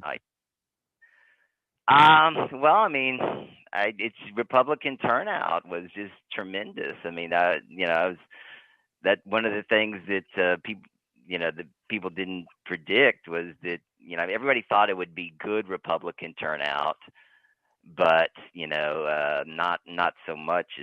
Not what they had. I mean, it's unbelievable. I mean, and so like the generic ballot they had predicted Democrats to win by 6.8, and they are going to win by 1.7, but being off by 5.1 was the largest margin of error in the entire 21st century. Wow. And as far as the polling, the way when it was off, before it was more about, like in 2016, it was more about not polling enough voters who didn't have a advanced degree or a college degree, and they turned out. But the turnout was good for Republicans. I mean, Trump got 62 million votes, but now he has 71 million votes, And I mean, it's just that this is more of a larger error in just predicting, turnout in general. I mean, that's right. Which is really a different kind of error and that's really, I mean, what the people who are really terrible and they've been really bad consistently is all these large organizations, all the so-called high quality polls, the people who actually, get cell phone numbers and who call cell phones and who've consistently predicted better Democratic results in 2016 and to some degree in Senate races in Missouri and Indiana in 2018 and also, in this year. All right. Well, John, let me ask you this. Was Democratic turnout, was that predicted accurately? Yeah. I mean, there was a big, the Democratic turnout was expanded, expanded significantly more. Was that, this is why my question is, are these pollsters because one of the theories I've heard floated is that, and you guys should weigh in on this too. One of the theories I've heard floated is that, the level of mistrust of pollsters. I mean, first of all, nobody answers polls. I guess their response rate is 3% generally. And if your response rate is 3% generally, and there's a tendency for Republicans to dislike any form of bureaucracy, that they perceive pollsters as not dissimilar, the media, pollsters, right? They're all the enemy on some level. How much do you need? What percentage of the right do you need for it to skew that stuff? So did pollsters capture the increase in the size of Democratic turnout and just not pick up on the right? Or did they miss the entire expansion of the electorate on both sides? I think this was an anomaly year, and we really should not be judging polling on this year. They adjusted dramatically since 2016. And here's a perfect example. Pollsters got it right in Arizona. Up top ballot, bottom of the ballot. Why? Because Arizona, 70% is early and mail-in voting. So they were very accustomed to working with an electorate that was used to turning out at these rates. And they still had an increased rate of turnout, of course. But the polls were pretty accurate. So does Arizona generally have a higher voter turnout than other states? I don't know it maybe, but I think more than anything, it was just that voters were accustomed to mail-in voting. And so it was more predictable to see exactly where, because you can predict how many mail-in ballots were requested and all these things. And I think what was happening with pollsters was they weren't necessarily working with the Board of Elections across the country. They didn't have any data to work off of. So it's not just that you're polling people and who's likely to vote. It's that they have to have an understanding of what the turnout is going to be on both sides. And there's no real understanding of that when every state, every county has a different mechanism for requesting ballots. And so that's why even the campaigns themselves and their data, because if you forget about polling for a second, campaigns numbers, their numbers were just off. They had no sense of how many Republicans were going to turn out. Right. I've talked to several campaign managers who've had this issue. So it was just easier to do that in Arizona because they have that data already. So, I mean, we did the voter turnout, broadly speaking, across both parties was higher than it's been since 1908. Right. It's actually better than 1908. Okay. So the estimates are better. So it's going to be since 1900. Okay. Since 1900. Is that a function of we just made it easier for people to vote? Or was it a function of a combination of we made it easier to people to vote and there was people who are highly motivated? I mean, it was easier to vote this year. Well, that's why Lindsey Graham he wants to get rid of mail-in voting. He's saying that publicly. And I just wanted to add one thing to our discussion. Turn out that way. No. But I read Nate Cohn's piece a little bit about what could be some of the polling errors before I got on air. And basically they said that even, in 2016, they kind of corrected for the white non-college educated voter, and that wasn't really the issue this time. And they talked about how they're saying, it's very preliminary and we don't know, but that they think there was more of a shy Trump voter this time around in this election, when that wasn't really the case in 2016, even though colloquially people believe that, which could speak a little bit to the phenomenon that Sam is talking about, which is the years and years of mistrust of institutions sowed by Trump. So they are less likely to respond to pollsters. There's kind of this underdog mentality that's been ingrained in Trump supporters.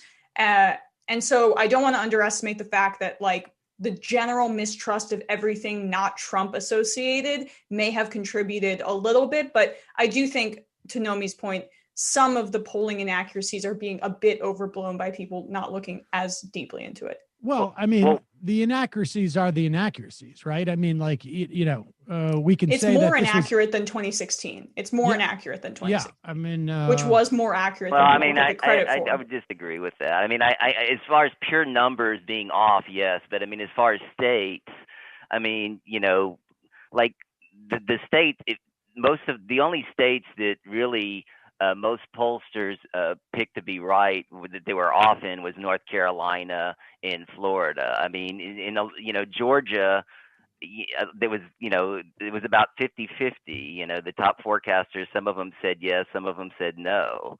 And so, I mean, actually, the polling was actually very accurate in both 2016 and 2020 in Georgia and in Arizona.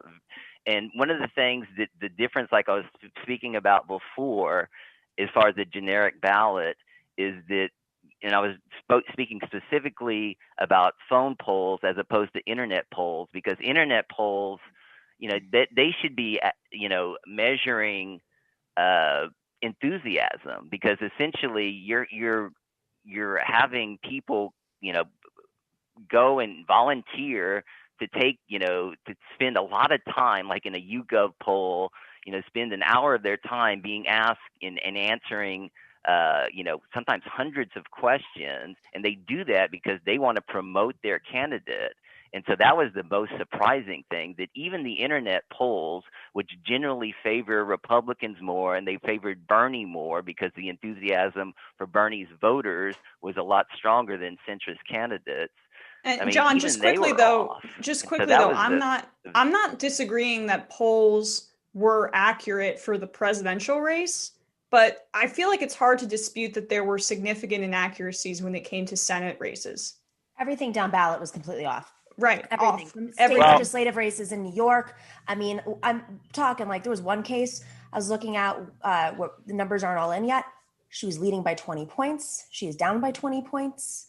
I mean, Susan Collins, up by an average of 8 points, lost significantly. And even with that, yes, Joe Biden did amend the map of Hillary Clinton. And I think if Hillary ran, she would probably do the same exact thing because of turnout. Because of turnout in states that haven't been invested in for organizing. And suddenly this base that Democrats have been saying in those states that existed for a while is now turning out. But you also have states like Texas. We thought Texas was in the mix. Why is Nevada? I mean, Hillary won Nevada. Why are we still trying to figure out Nevada? There were some polls that were inaccurate in the presidential. I don't know. I'm not stressing too much about polls. I think if you over-adjust based on this cycle, any pollster, would probably say, don't adjust too much unless it's glaring, because it was just such an unusual, unless we're going to universal voting next time, it was just such an unusual election. John. Yeah, but one thing about the polls, though, in the Senate races, usually there's like a 94% chance of top forecasters picking these races. So they're usually off on 2 races. And this year they were off on 3 races, North Carolina, Maine, and then some of them had Iowa going to Greenfield. Some of them haven't going to Ernst. Most of them hadn't going to Ernst. And so then, I mean, it just all depends on the Georgia races. If the Georgia races are correct, then it's actually, pretty accurate. I mean, compared to most of the other races. Well, all right. Let's hope that they're accurate, and Georgia goes for Ossoff and Warnock. Appreciate the call, John. Well, okay, sure thing. Thank you. Bye-bye. What I am I wrong to be surprised about North Carolina? Because I would have said North Carolina, Tom Tillis goes down before there's a runoff in Georgia. Yeah, well, I thought Tillis and Collins were for sure things, and that was because the polling all trended in one direction. So, I mean, I think it's incredibly fair to say that polling was very accurate on the presidential level, but we always see with the margin of error, it swings in one direction. So, the difference is in Georgia, they were doing organizing, like real organizing. Right. And in North Carolina, they weren't. And so this is why it always comes down to it's like, because I thought the Moral Mondays movement had sort of like laid a foundation, but was there not enough like sort of just actually like there was more polemic organizing rather than sort of actual like not enough. I think not enough money poured into the North Carolina race. Not enough ads. I'm just going to say not enough projects. ads. You just didn't do your job. Not enough consultants. No, but really, I mean, this is why it always comes back to, I mean, Doug Jones even said it today. Are you going to be a party that invests outside of election cycles? And are you going to be playing offense and defense? And I think that's what Georgia did was, they were registering voters through Stacey Abrams' project and many other projects on the ground, but they were also really defending their polls. I mean, it was in Gwinnett County, there's a huge operation. They raised a ton of money in the last couple of months to protect folks at the polls and really speak to communities, newer immigrant communities, and expand their language program because there's a big Bangladeshi community in Gwinnett County. And so it was fascinating to see the kind of work that they were doing in Georgia versus sort of like the basic voter outreach work that some of the other states were doing. And I hope, just quickly, Sam, I've been kind of banging this drum and I'm not sure it's realistic, but if Perez is under consideration for a cabinet spot seriously, and there's an opening at the DNC, I would love if Stacey Abrams took over just because, at least she could. What were you saying? I wouldn't. You wouldn't? No. Well, she could copy some of those models. I mean, I'm not saying, she's going to be some great progressive. I'm not being realistic with Joe Biden, or I'm trying to be realistic with Joe Biden heading it. There's grassroots organizing that she could bring to that, which I feel like is lacking. What? Yeah, this is a great point counterpoint situation. I think it's really basic. It's a party. It's not registering voters. And I think what she did is incredible. And I'm not discounting that. And I want to make that very clear. But the party's problems are much, much, much deeper than that. They have to do with a massive amount of conflicts of interest that are sucking up the resources. You have to know how to run a party, basically. And state parties, if I would, for me, I would say pick a state party chair who's been able to do it really well. And there aren't many. Ray Buckley's like Jane Klebb. I think you should pick a state, somebody who is running a state that's been under-resourced, but has been able to do really great operations to register voters. Yes, exactly. He's done great work in Wisconsin, but being able to take this massive amount of money and infuse it back to, first off, not just infuse it into state parties, but state parties got to get gutted. There's a lot of toxic stuff happening at state levels. Florida's a perfect example. They've gone through tons of chairs. I mean, there's just so much work that needs to be done. And I think if there was a stronger Democratic Party in Florida, we may not be on this situation. But then aside from all that, you got to ban the lobbyists because they're in all of the rules committees and everything that's overseeing everything. And as a result, it's why we're having these toxic fights constantly between the people who are elected to be DNC members from their communities and these folks that were just appointed to basically write themselves checks. I'll tell you something. I don't see Stacey Abrams doing that. Wickler, I will say that's a fair point. Yeah. Wickler, now obviously I've known Ben for 15 years. He was Al Franken's producer at Air America. And in fact, I've told the story before on air, but I remember I was in our office and Janine would come in later and I was, in the early days, I was there like 15 hours a day before we would go on air because we had a producer who didn't know how to use email. And I was like, this is, he was he's a good guy, but he was, what year was this? Huh? This is like 2004. And, he come over from TV and he was, older guy. And I'm like, the dude doesn't know how to use email. He doesn't he's not pushing, he's not getting me any stories. He's not doing it. He's not doing anything. And, I'm not going to get into the full sort of like insanity that was at Air America, but word got back to him that I was, sort of complaining to the higher ups. And he came in the next day and he's like, I got a story for you. I'm like, okay. And he literally handed me a cutout op-ed from the New York Times in paper and put it on my desk. I'm like, is this a joke? I was like, this is like, my grandma is sending me shit like this. It's Ann Landers, but more or less the same stuff, like the same theory here. And I remember I was just like, I don't know how to deal with this. This is very early on in Air America. And I walk down the hall and I walk into Franken's office and the entire wall, like it's like a 20-foot long grid and they've got guests lined out. And I'm like looking at this thing and it was like, literally I had walked into like Valhalla, and it was just like, there was that, sort of the soaring music and there was like the golden light and there's this massive grid on the wall with like shows planned out for like weeks in advance and just sort of like topics. And I'm like, and I went up to Ben and I'm like, dude, are there more of like people like you somewhere? and that's how I found Josh Orton, who is somebody he knew from Madison. And Josh, came in and out of plane in a suit and showed up with his rolling. That's basically it. If you want to get hired by me, show up in a suit. I mean, that's how I hired Matt. Matt showed up and he had a sport coat and a vest on. I was like, Jesus. Had my wool suit on. Yeah. No way. Are you serious? Huh? Seriously? I haven't worn it since. Oh yeah. No, I've never seen Matt wear anything even remotely close to that. But I was like, am I gonna show up like dressed like that in here? That's the good starting point. But so Wickler, the thing I like about Wickler as that in that position is even when he was running for Wisconsin, I was just like, really? Like he's not a guy who was in the network there. Mm-hmm. He's from Madison, but he wasn't like a longtime Democratic operative there. That was the first thing, as far as I know, that he ever ran for. He was at Avaz, he was at Move On. He's been on like these outside groups, but he was not a longtime Democratic operative. And somehow he managed to win that campaign to become chair of the Democratic Party in Wisconsin. And then, I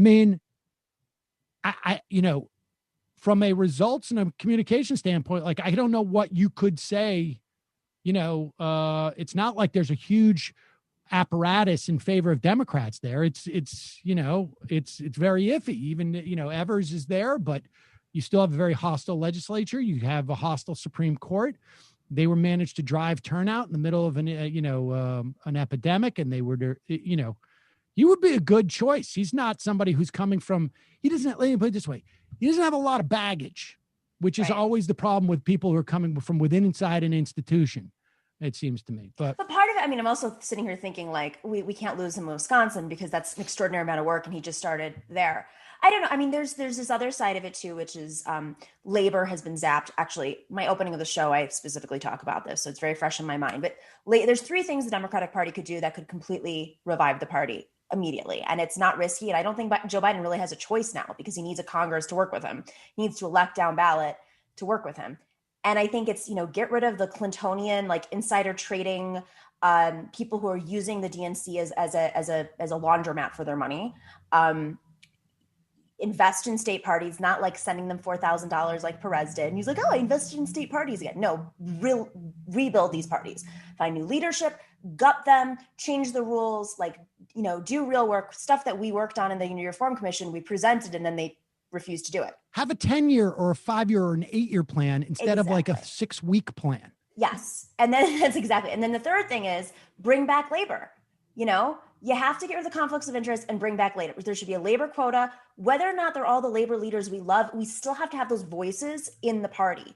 And they were, sucked out of the party in the early 80s, and they really haven't been able to get back. So I don't know. I don't think Joe Biden has a choice. I think he actually has to find somebody who understands the mechanisms and where the bad actors lie and the rules. And that's something Stacey Abrams does not. I know that. I mean, no. I know you're right. I mean, I was, I guess, thinking very small and expecting very little of the Biden administration. I think he has to do something. I don't think he has a choice. He's also a party man. This is the thing a lot of folks don't know. Unlike Obama, who didn't give a crap about the party, Joe Biden is like a Democrat. Like, he cares about the party. So maybe just for his own selfish reasons of wanting to have a legacy that, you know, in the history to reflect on him achieving things and having Congress, and he needs to do something about this party. I don't want to step on my talk with Ryan Grimm tomorrow, or my semi debate with Paul Reichhoff on Thursday. But what we're watching from AOC this week is what, you know, I've been talking about in terms of, like, there's two halves of her as a new politician. One is the ideology, right? Which is, you know, I think we're all aware of, and people can debate as, like, you know, how far left and not she is. I mean, she's perfectly fine left for my taste. But the other half is her partisanship, in the sense that, like, she understands, like, that we're on a playing field. There's an opponent across the way. Distinct from ideology, there are certain things that we should be doing that we're not doing, and they are doing. And they're winning. No, but, you know, the internet talk shows say on the left that she needs to go harder. Harder. Yeah.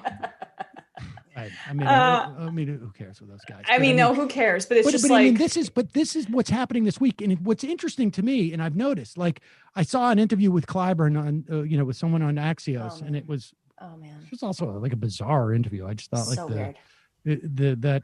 I don't know if it's part of their show, but it was, like, very much like, it was a weird interview. But Clyburn, what they're doing, and I've never seen it so explicit. I mean, I think this is a dynamic that's happened for a long time, but I've never seen it so explicit, because AOC has been very, very specific about this. And like you say, Doug Jones came out and uttered the exact same thing. And I do not think that AOC and Doug Jones are necessarily politically aligned, at least in the way that they project outward. And there was also another piece about this today in the Washington Post by the guys from the Monkey Cage, some academics who made the similar point. This is not, you could argue that there is some correlation because of from an ideological standpoint, but the argument that she's making is not an ideological one. You can adopt the template that she's talking about, regardless of what your politics are. It's an execution one. It is one about, like, following certain mechanisms to win. Just the idea of, like, let's do a 5-year plan instead of a 6-week plan. Like, let's invest so that we don't need payoffs. You know, this is like, it's almost like you could apply this to building a baseball team. And, well, I mean, her reaction was to Bustos, and right. I get that right. This is the one name I can't get in case Bustos. Yeah. Yeah. Bustos. Abigail, Spanberger too. Right. Jeez, I'm already in the Majority Report tradition of being unable to say names. Right. But that was a reaction to the call where they were attacked, and she basically said, no, we have things to offer the party with being in favor of Medicare for all and a Green New Deal. She wasn't mandating, like, we would like that if everyone in the party was for these things, but she wasn't mandating that someone in a deep red district that doesn't think that this is what they believe or what their constituents want, that they get behind it, right? Eventually we'd like to get there, but the media and the Democratic Party apparatus and people like Clyburn are being disingenuous when they're saying, she wants us to basically lose our districts and running on defund the police. No, she's saying, don't just smear us publicly because we're members of your caucus and this is what our constituents want.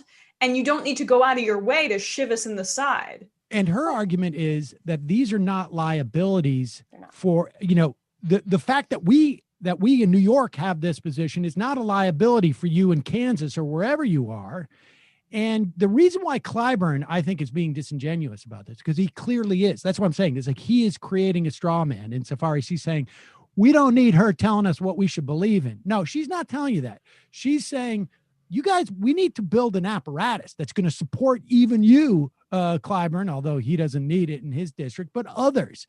And the reason why Clyburn is taking it as if it's about an ideological argument is because I think they're very nervous to have the idea that you can actually run on more progressive policies. I mean, look, it used to be you can't raise money. Yeah. Right? That was the thing. It's like you can't raise money, but now we can, regardless of what your policy sets are. You don't need to have corporate backers to raise money. That's right. B, we've also learned that raising money, if it's misspent and it's not deployed in the right way, it doesn't make a difference. You can have advertising, but if it's really just a way for other people to make money, then it's not, the one thing that I felt was missing from her argument, and I thought what she said was beautiful, and it was, she really clearly illustrated the problems in the dynamics and the problems in like the perspective, like the cracks in their arguments, right?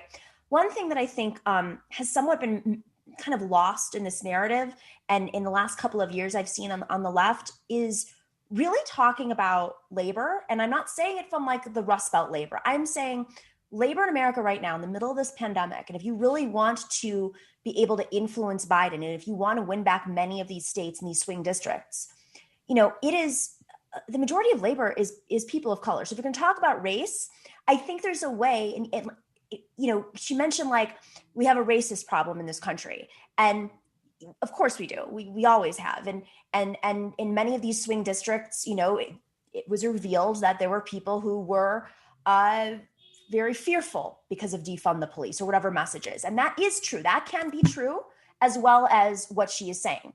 And so what I'm saying is that if she talked more about labor, if she talked more about how people of color on the front lines of this pandemic, whether they're domestic workers or nurses or teachers or building trade people, they are majority people of color, and they've been hit the hardest by this pandemic. But matching that with the argument in the more white districts, that's always been the intersectional message. And for some reason, I feel like we're kind of like talking around it and not just saying, if we have a strong populist message, it's what can work in Queens and the Bronx and in Joni Ernst's district. I think that there's two separate arguments going on here. That's what I'm saying. Like, you're talking about a rhetorical argument that is, that I'm throwing in with an ideological one. And I'm not even necessarily talking about messaging in this instance. And I don't think she is either. I think she's talking about simply apparatus. When I disagree. She said that there's a racism problem in this country, and if we put a bunch of internet ads out, I mean, that wasn't, I disagree on that. I think, well, I don't know. We'll talk to Ryan Grimm about it tomorrow. We'll see about that. Maybe, but I know she believes in the apparatus and she's talking about that, but I also think a lot of this has to do with messaging too. She wants to go into white districts and talk about race. And it's like, well, how do you talk about race in white districts without making them feel like the New Yorkers are coming? I guess, but I just don't. I think that I think the fight that we're seeing here is sort of more almost of your fight of like, we have a sclerotic and in many ways corrupted process where, frankly, like, Air America was like this too. Like the guys would come in, the old radio guys would come in, and at one point back in the day, back before Blue Digital was with Obama, like back when they were first starting out, we had an opportunity from these guys, like around 2007. They were like, we will deploy all of everything we have.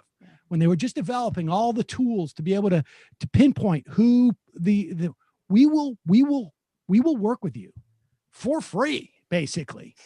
to isolate where your listeners are so that you can concentrate your advertising, your marketing, where your listeners are, and actually drive your Nielsen ratings by basically talking to people who are either your listeners, because we can break this down by zip code and see who's getting REI magazines or whatever it is, and find out who your listeners are and get people who aren't even listening to you to see it as a form of activism if they're on Nielsen to say, we're listening, right? And the response from the radio executives, these guys they're also not very bright. We're like, well, that's all well and good. But instead, what they're going to do is they're going to give $500,000 to their buddies who work for a printing company who do hit radio. We're going to do a contest, and they send out a blanket mailer, right, to like huge swaths of people, because instead of doing the micro targeting that they could have gotten, because they're paying their friends and they know their friends are either going to give them a kickback either now or later in a different gig. And we do that, and our ratings literally dropped after this huge expenditure of cash. And that was like that, was a perfect example. That's a perfect example of what's problematic with the Democratic Party apparatus. You've got people who are dealing with each other because it's like, look, I got your back, you got mine.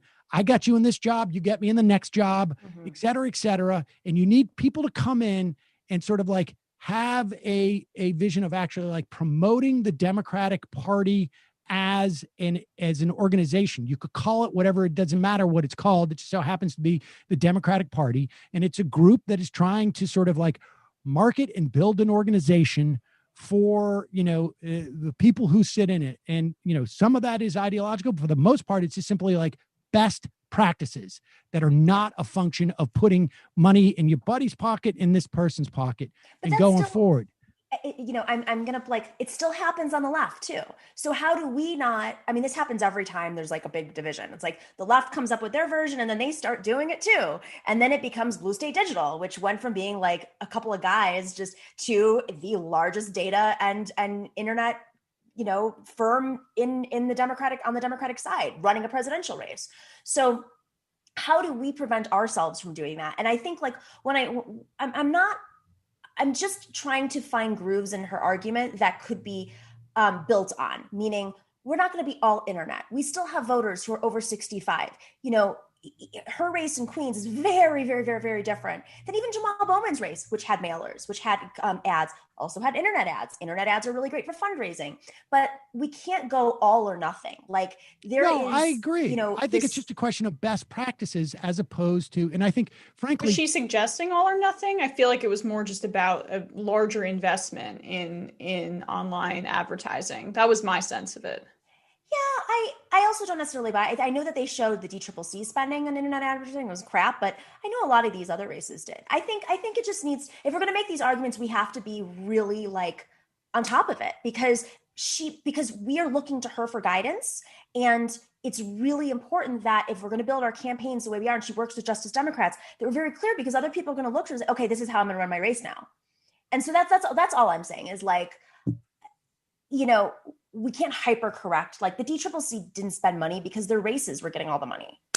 They didn't need to. Yeah. I guess my point is that like there is an operational problem with the Democratic Party. There's also, I think, a messaging problem. Like, I think from a legislative perspective, I have a critique of the way that Pelosi, lack of oversight and tying Republicans to Donald Trump.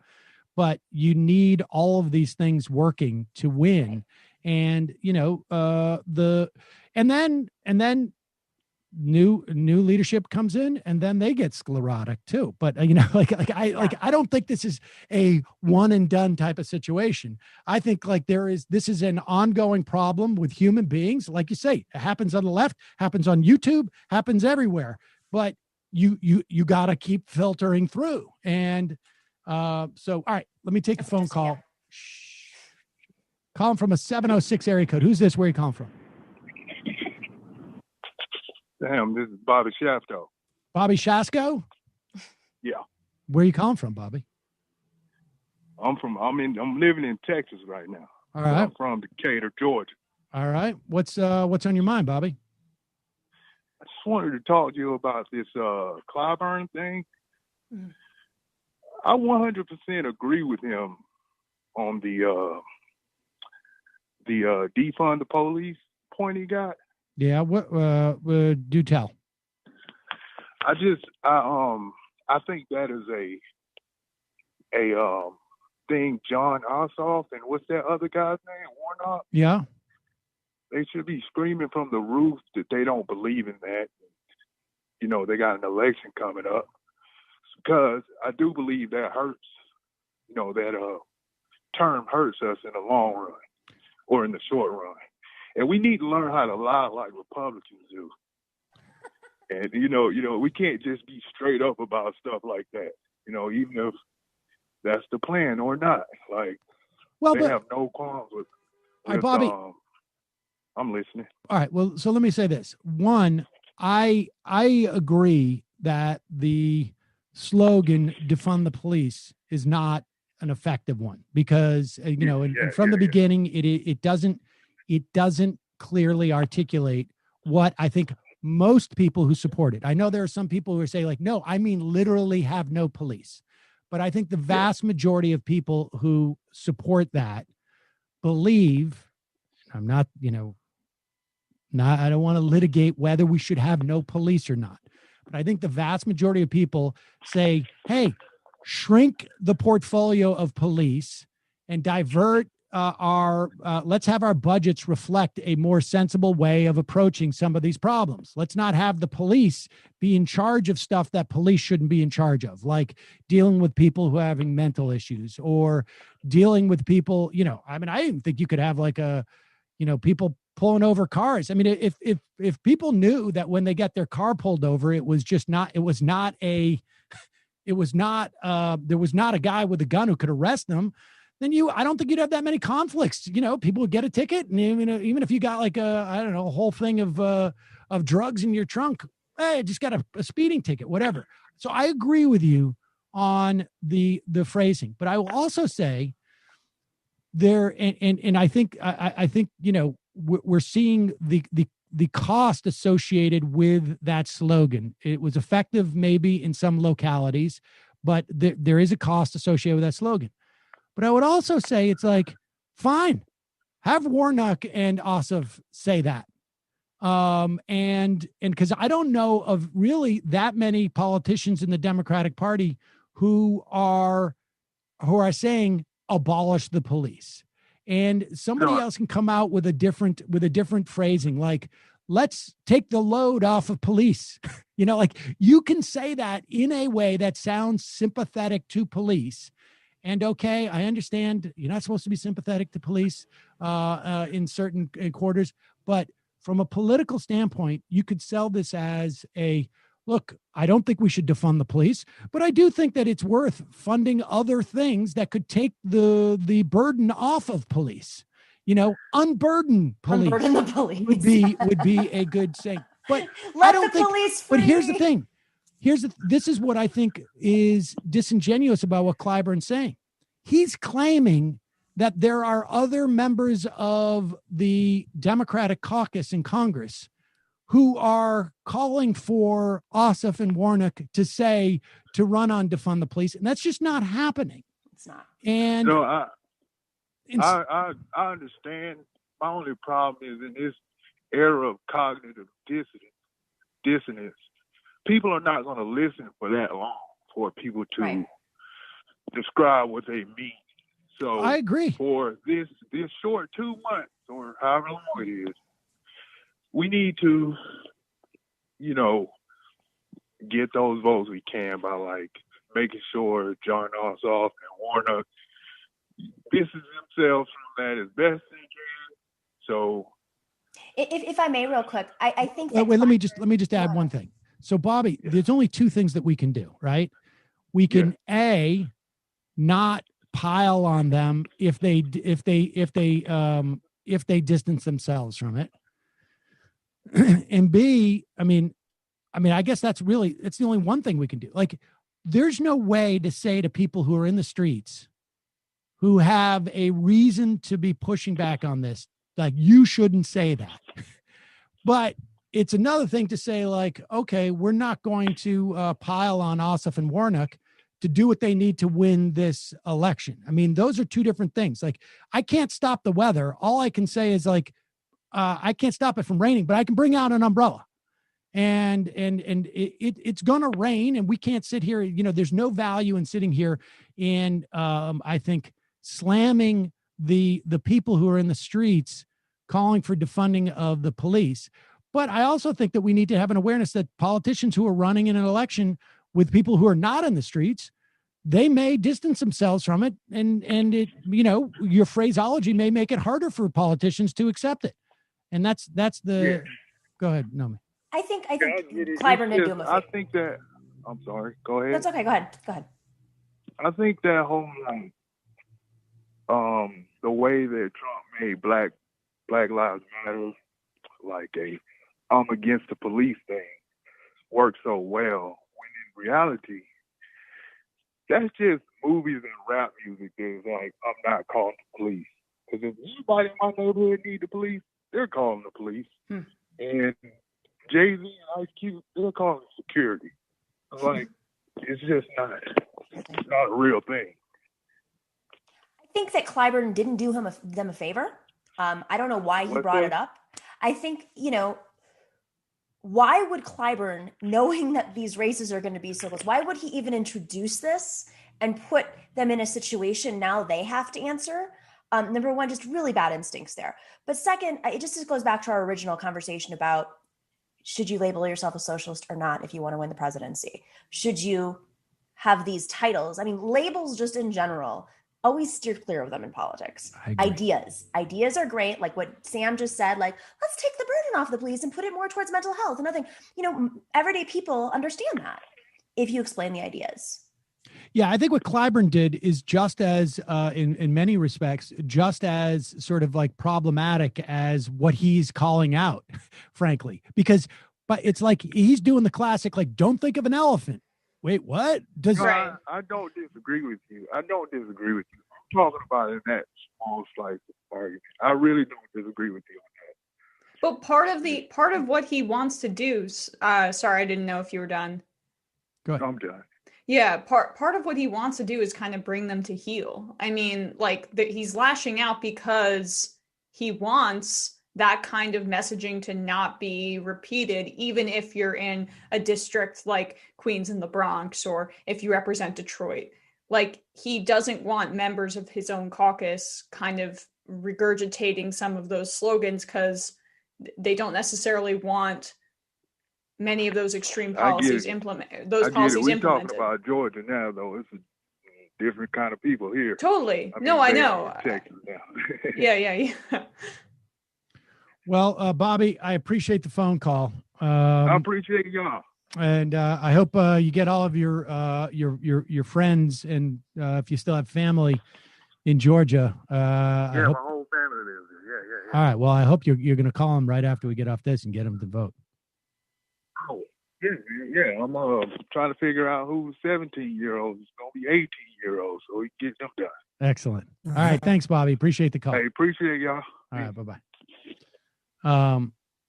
All right, folks, we're not going to get to any more calls. Of course, it's now 2:38, so I don't want people hanging on anymore, expecting to get on. This is funny. Judge Janine got taken in by a cameo troll. I still can't get over that. Did we do this yet? Who was I talking to? Like, why is Judge Janine doing a cameo? Like, is she not getting paid enough on? She's suspended, isn't she? Oh, is she? Is she still in perpetuity suspended from Fox? Yeah, she's suspended for, going all aboard, which seems like everybody's doing now. So she was just a premature, all aboard. Right. Did we play this, or did we play a different one? We haven't played this cameo, no. Man, I must have had a dream about this, and I'm having a deja vu where I was like, you were prescient. You saw it in your third eye that this was going to happen. Third eye. How much money is she making on Cameo that she's doing these things? You know what we should do? We should go through all of the political figure cameos and see who's making more than the next. We should do that sometime. But let's watch Judge Janine. I mean, personally, if I got booted, I'm telling you folks right now, if I get suspended from this show, I'm not doing Cameo. I'm hanging out. I'm playing video games. Vote? I'm not gonna. Maybe I'd do a Twitch stream, I guess. But all right, go ahead. Hi, Dee. It's Judge Janine. I understand from your very good friend Jordan, who is very concerned about you, that you were laid off from your job and you're going through a tough time. And I understand that you loved your job. And, you know, sometimes things happen that don't really work out in terms of the scheme of our lives as we pursue it or as we plan it. The most important thing that you can remember like, is for instance, that when me, one door I never closes, thought I'd be doing another one cameos. definitely opens. So you can never give up. Don't be disappointed. Don't waste time crying over spilt milk. I mean, these are all corny platitudes, but at the same time, they're very real and they're very important. You are someone who is loved, someone who is bright, and your being laid off, I'm sure, goes along with thousands and tens of thousands of others. It's not about you. Fortunately. It's about what's going on in our country today. Take care of yourself, put on your best face, and go out there and find something new. It may be something totally different that you truly enjoy. So do me a favor, because I believe in you. Heartfelt. That you truly Oh my God.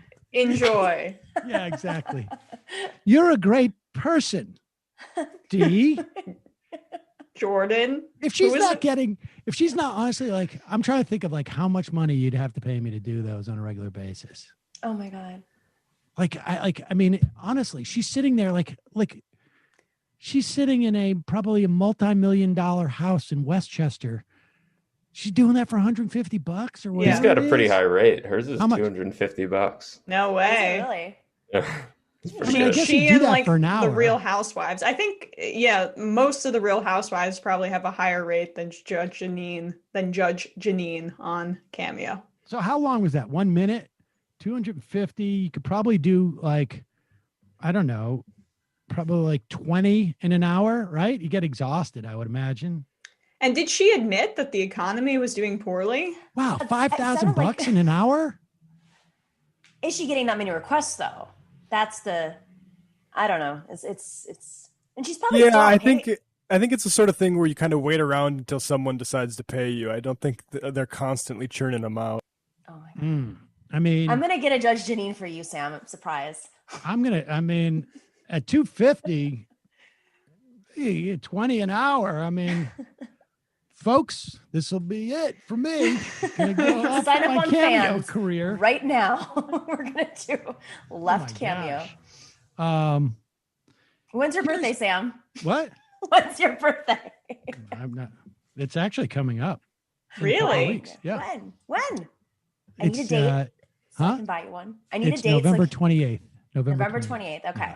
Very, All right. very close to Thanksgiving with Yes. lack of Thanksgiving, I attention. traditionally have a turkey ice cream cake. Let's play this Joe Manchin because this is also interesting, and then we'll wrap it up. Forgive me, folks, but here's Joe Manchin basically announcing, in the event that the Democrats take the Senate, I want you to know that I'm going to be the guy who's going to be on TV every single weekend because I'm going to put myself right in the center of this entire thing.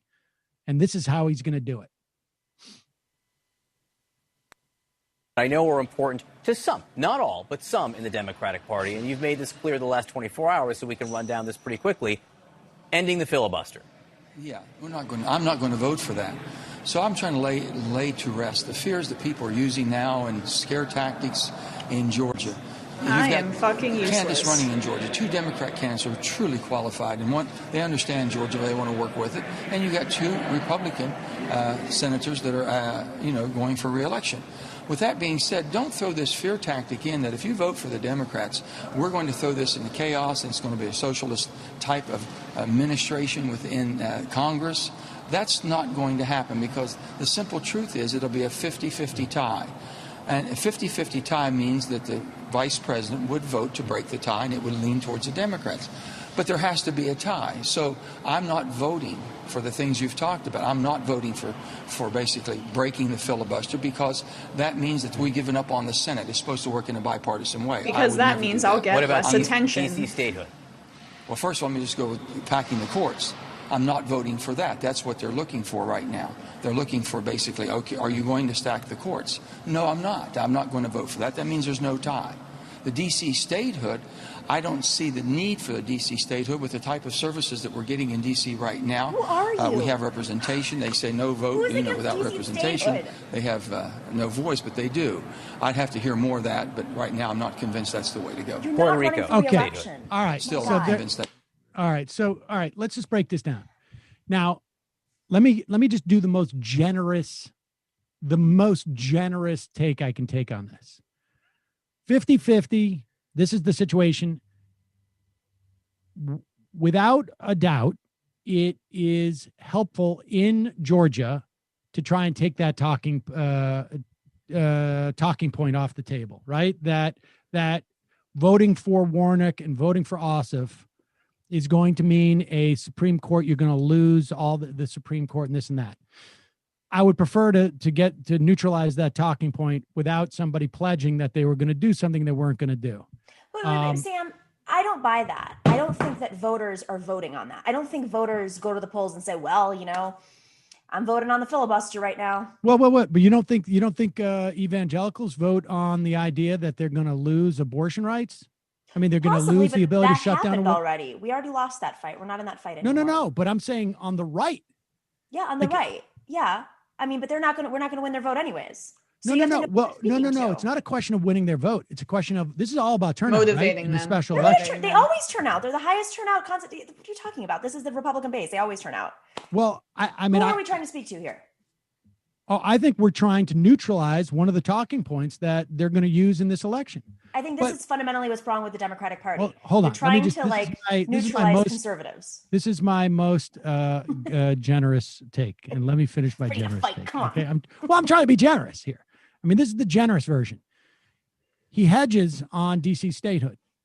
He says, I don't see it right now, as opposed to like, I'm not going to vote for filibuster. I'm not going to vote at 50-50. It's much harder for the Democrats, a guy like Joe Manchin or others, to vote. Like, it's 56-50. They're going to vote for it.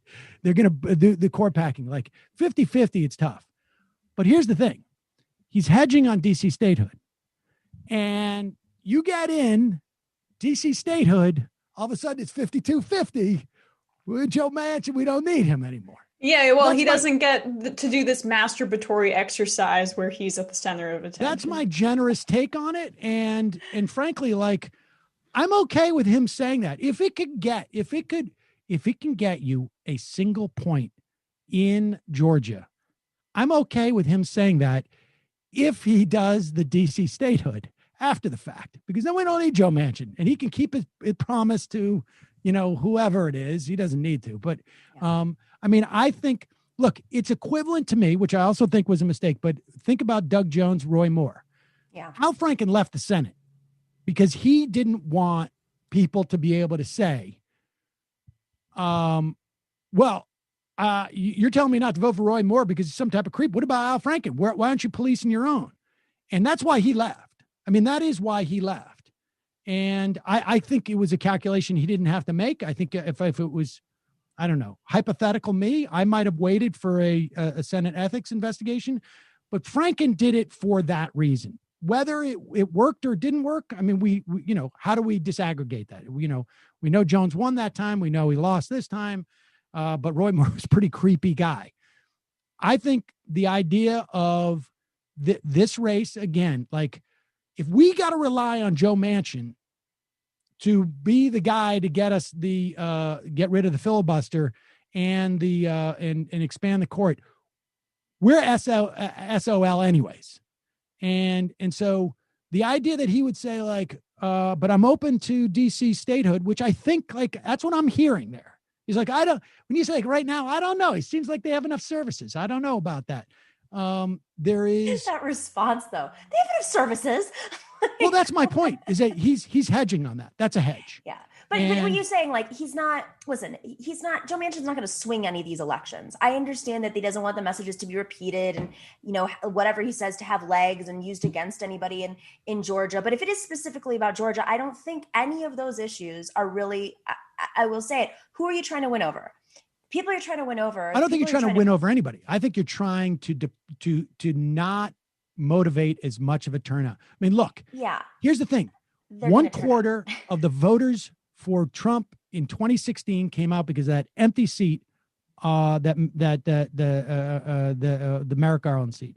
Yeah. And this is the reverse, right? Like, we're going to take back the Supreme Court. If you elect these two guys in there, right, you're not going to get any benefit out of Amy Coney Barrett. That's the message that Loeffler and Perdue are going to say. There's no doubt about it.